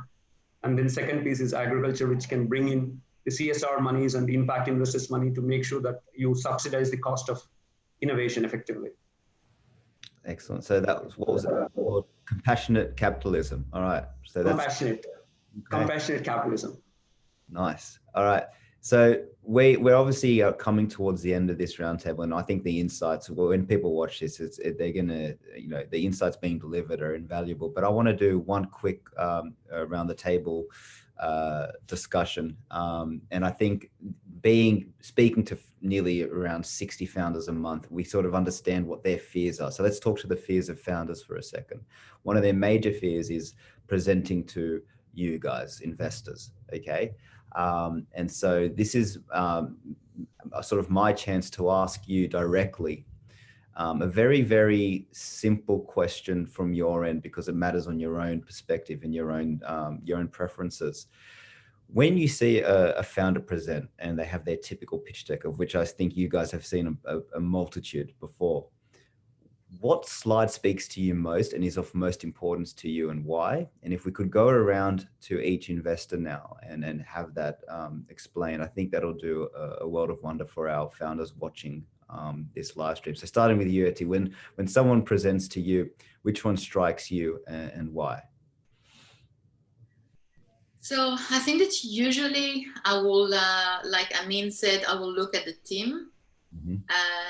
But there's been, because we're dealing with early stage, you will see many times just one founder. So not really a team yet, just one founder with a very bright idea. So I can't say that there is just one slide that will be my go, no go. It's a combination of the idea, the vision. I think having a big vision is something that we are looking for.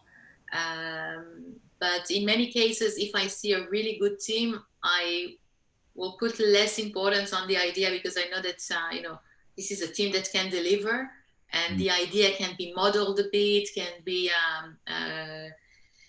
adapted to the needs of the market. So I will keep my eyes on a really good team. Excellent. So obviously with a team, you've got, you want to see a depth of experience and the ability to attract top talent as well, right? If top talent's there, then the idea is probably good. So Amin, what about you? When you have a presentation in front of you, what slide are you waiting for eagerly and why? Yeah, same for what Effie's mentioned. It's a distilling many slides that focus on, do we have a big vision here? Visionary people are, you can put them on the cloud or off the cloud. There should be some type of hallucination there, a brighter future. And that comes for me in the sparkle.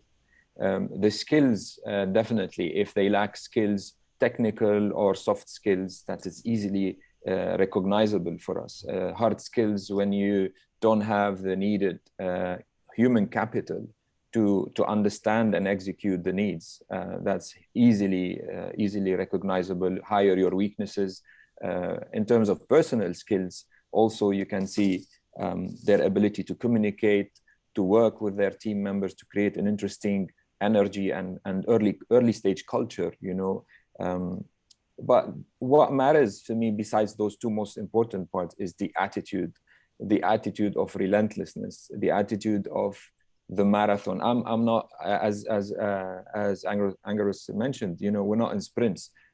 You are definitely in a multitude of sprints in part of a long marathon, a marathon that usually Kenyans and Ethiopians wins, the 10,000 kilometers, right?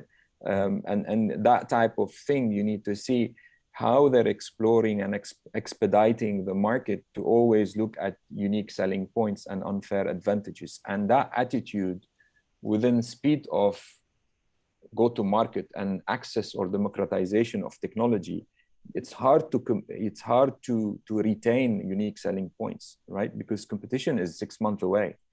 So getting the attitude that I'm always at the forehead, trying to get something unique out there, that attitude is really important. And I think it is captured in many slides, and post slides is the one-on-one conversations. Yeah. So obviously in those conversations, that's the social capital that you're or the human capital that you're understanding on a deeper level as well, obviously. Ruchi, what about you? Yeah, I think like the team slide is most important, and we specifically look for founder market fit. So like there's a product market fit that's very much important, but also like the founder market fit. For example, I'll give you a short example about a portfolio company in which like we had a Stanford computer science graduate who was helping out the company, and it was a healthcare company. So like you constantly have to interact with doctors, and doctors are very busy people, so they might make you wait in the waiting room for a couple of hours or more. So this particular Stanford computer science graduate was getting so impatient, and he wasn't willing to wait in the doctor's room for a couple of hours. So that shows because they are they have a lot of work to do as well, but in terms of having that empathy especially for your customers, because the doctors would eventually be your customers, having that patience and be able to relate to them, I think that shows quite a lot of things. Because everybody is busy, but like having that sort of element that might be missing in some people, then it's really harmful for the entire company. So we constantly look for founder market fit, and we also look for certain spikes in people, like the ability to hustle, to the ability to actually have complementary skill sets when you have two founders. So like one might be like a really technical guy, but the other person has to be business savvy.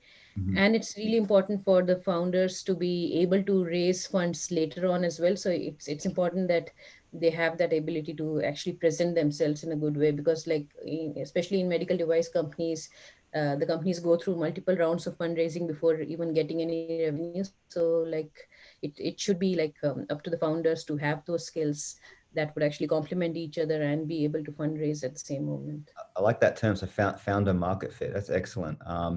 That's really good. And especially that what you've mentioned there around actually just not having only a business plan, but a funding plan is obviously very important to investors. They need to know that this is going to survive in the long run.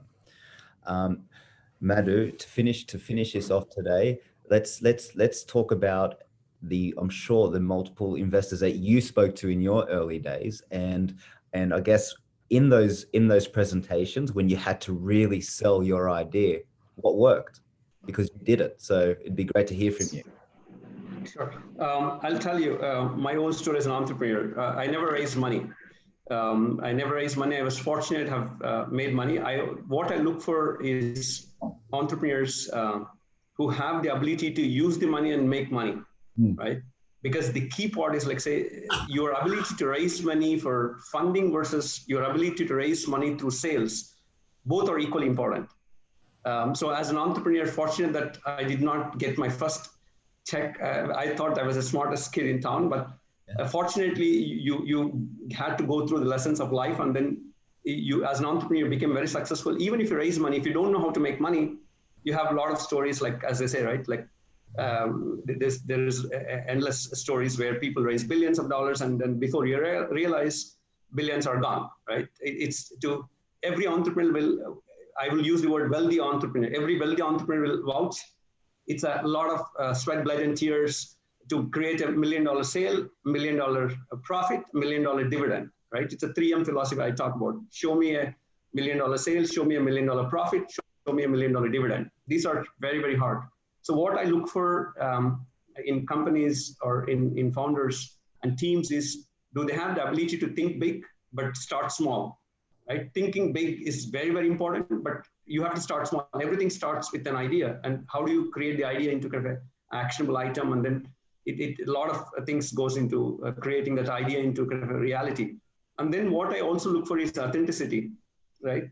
Is it authenticity in terms of, are they passionately, truly involved in that cause, in the company, or they're just, obviously there is always the delta.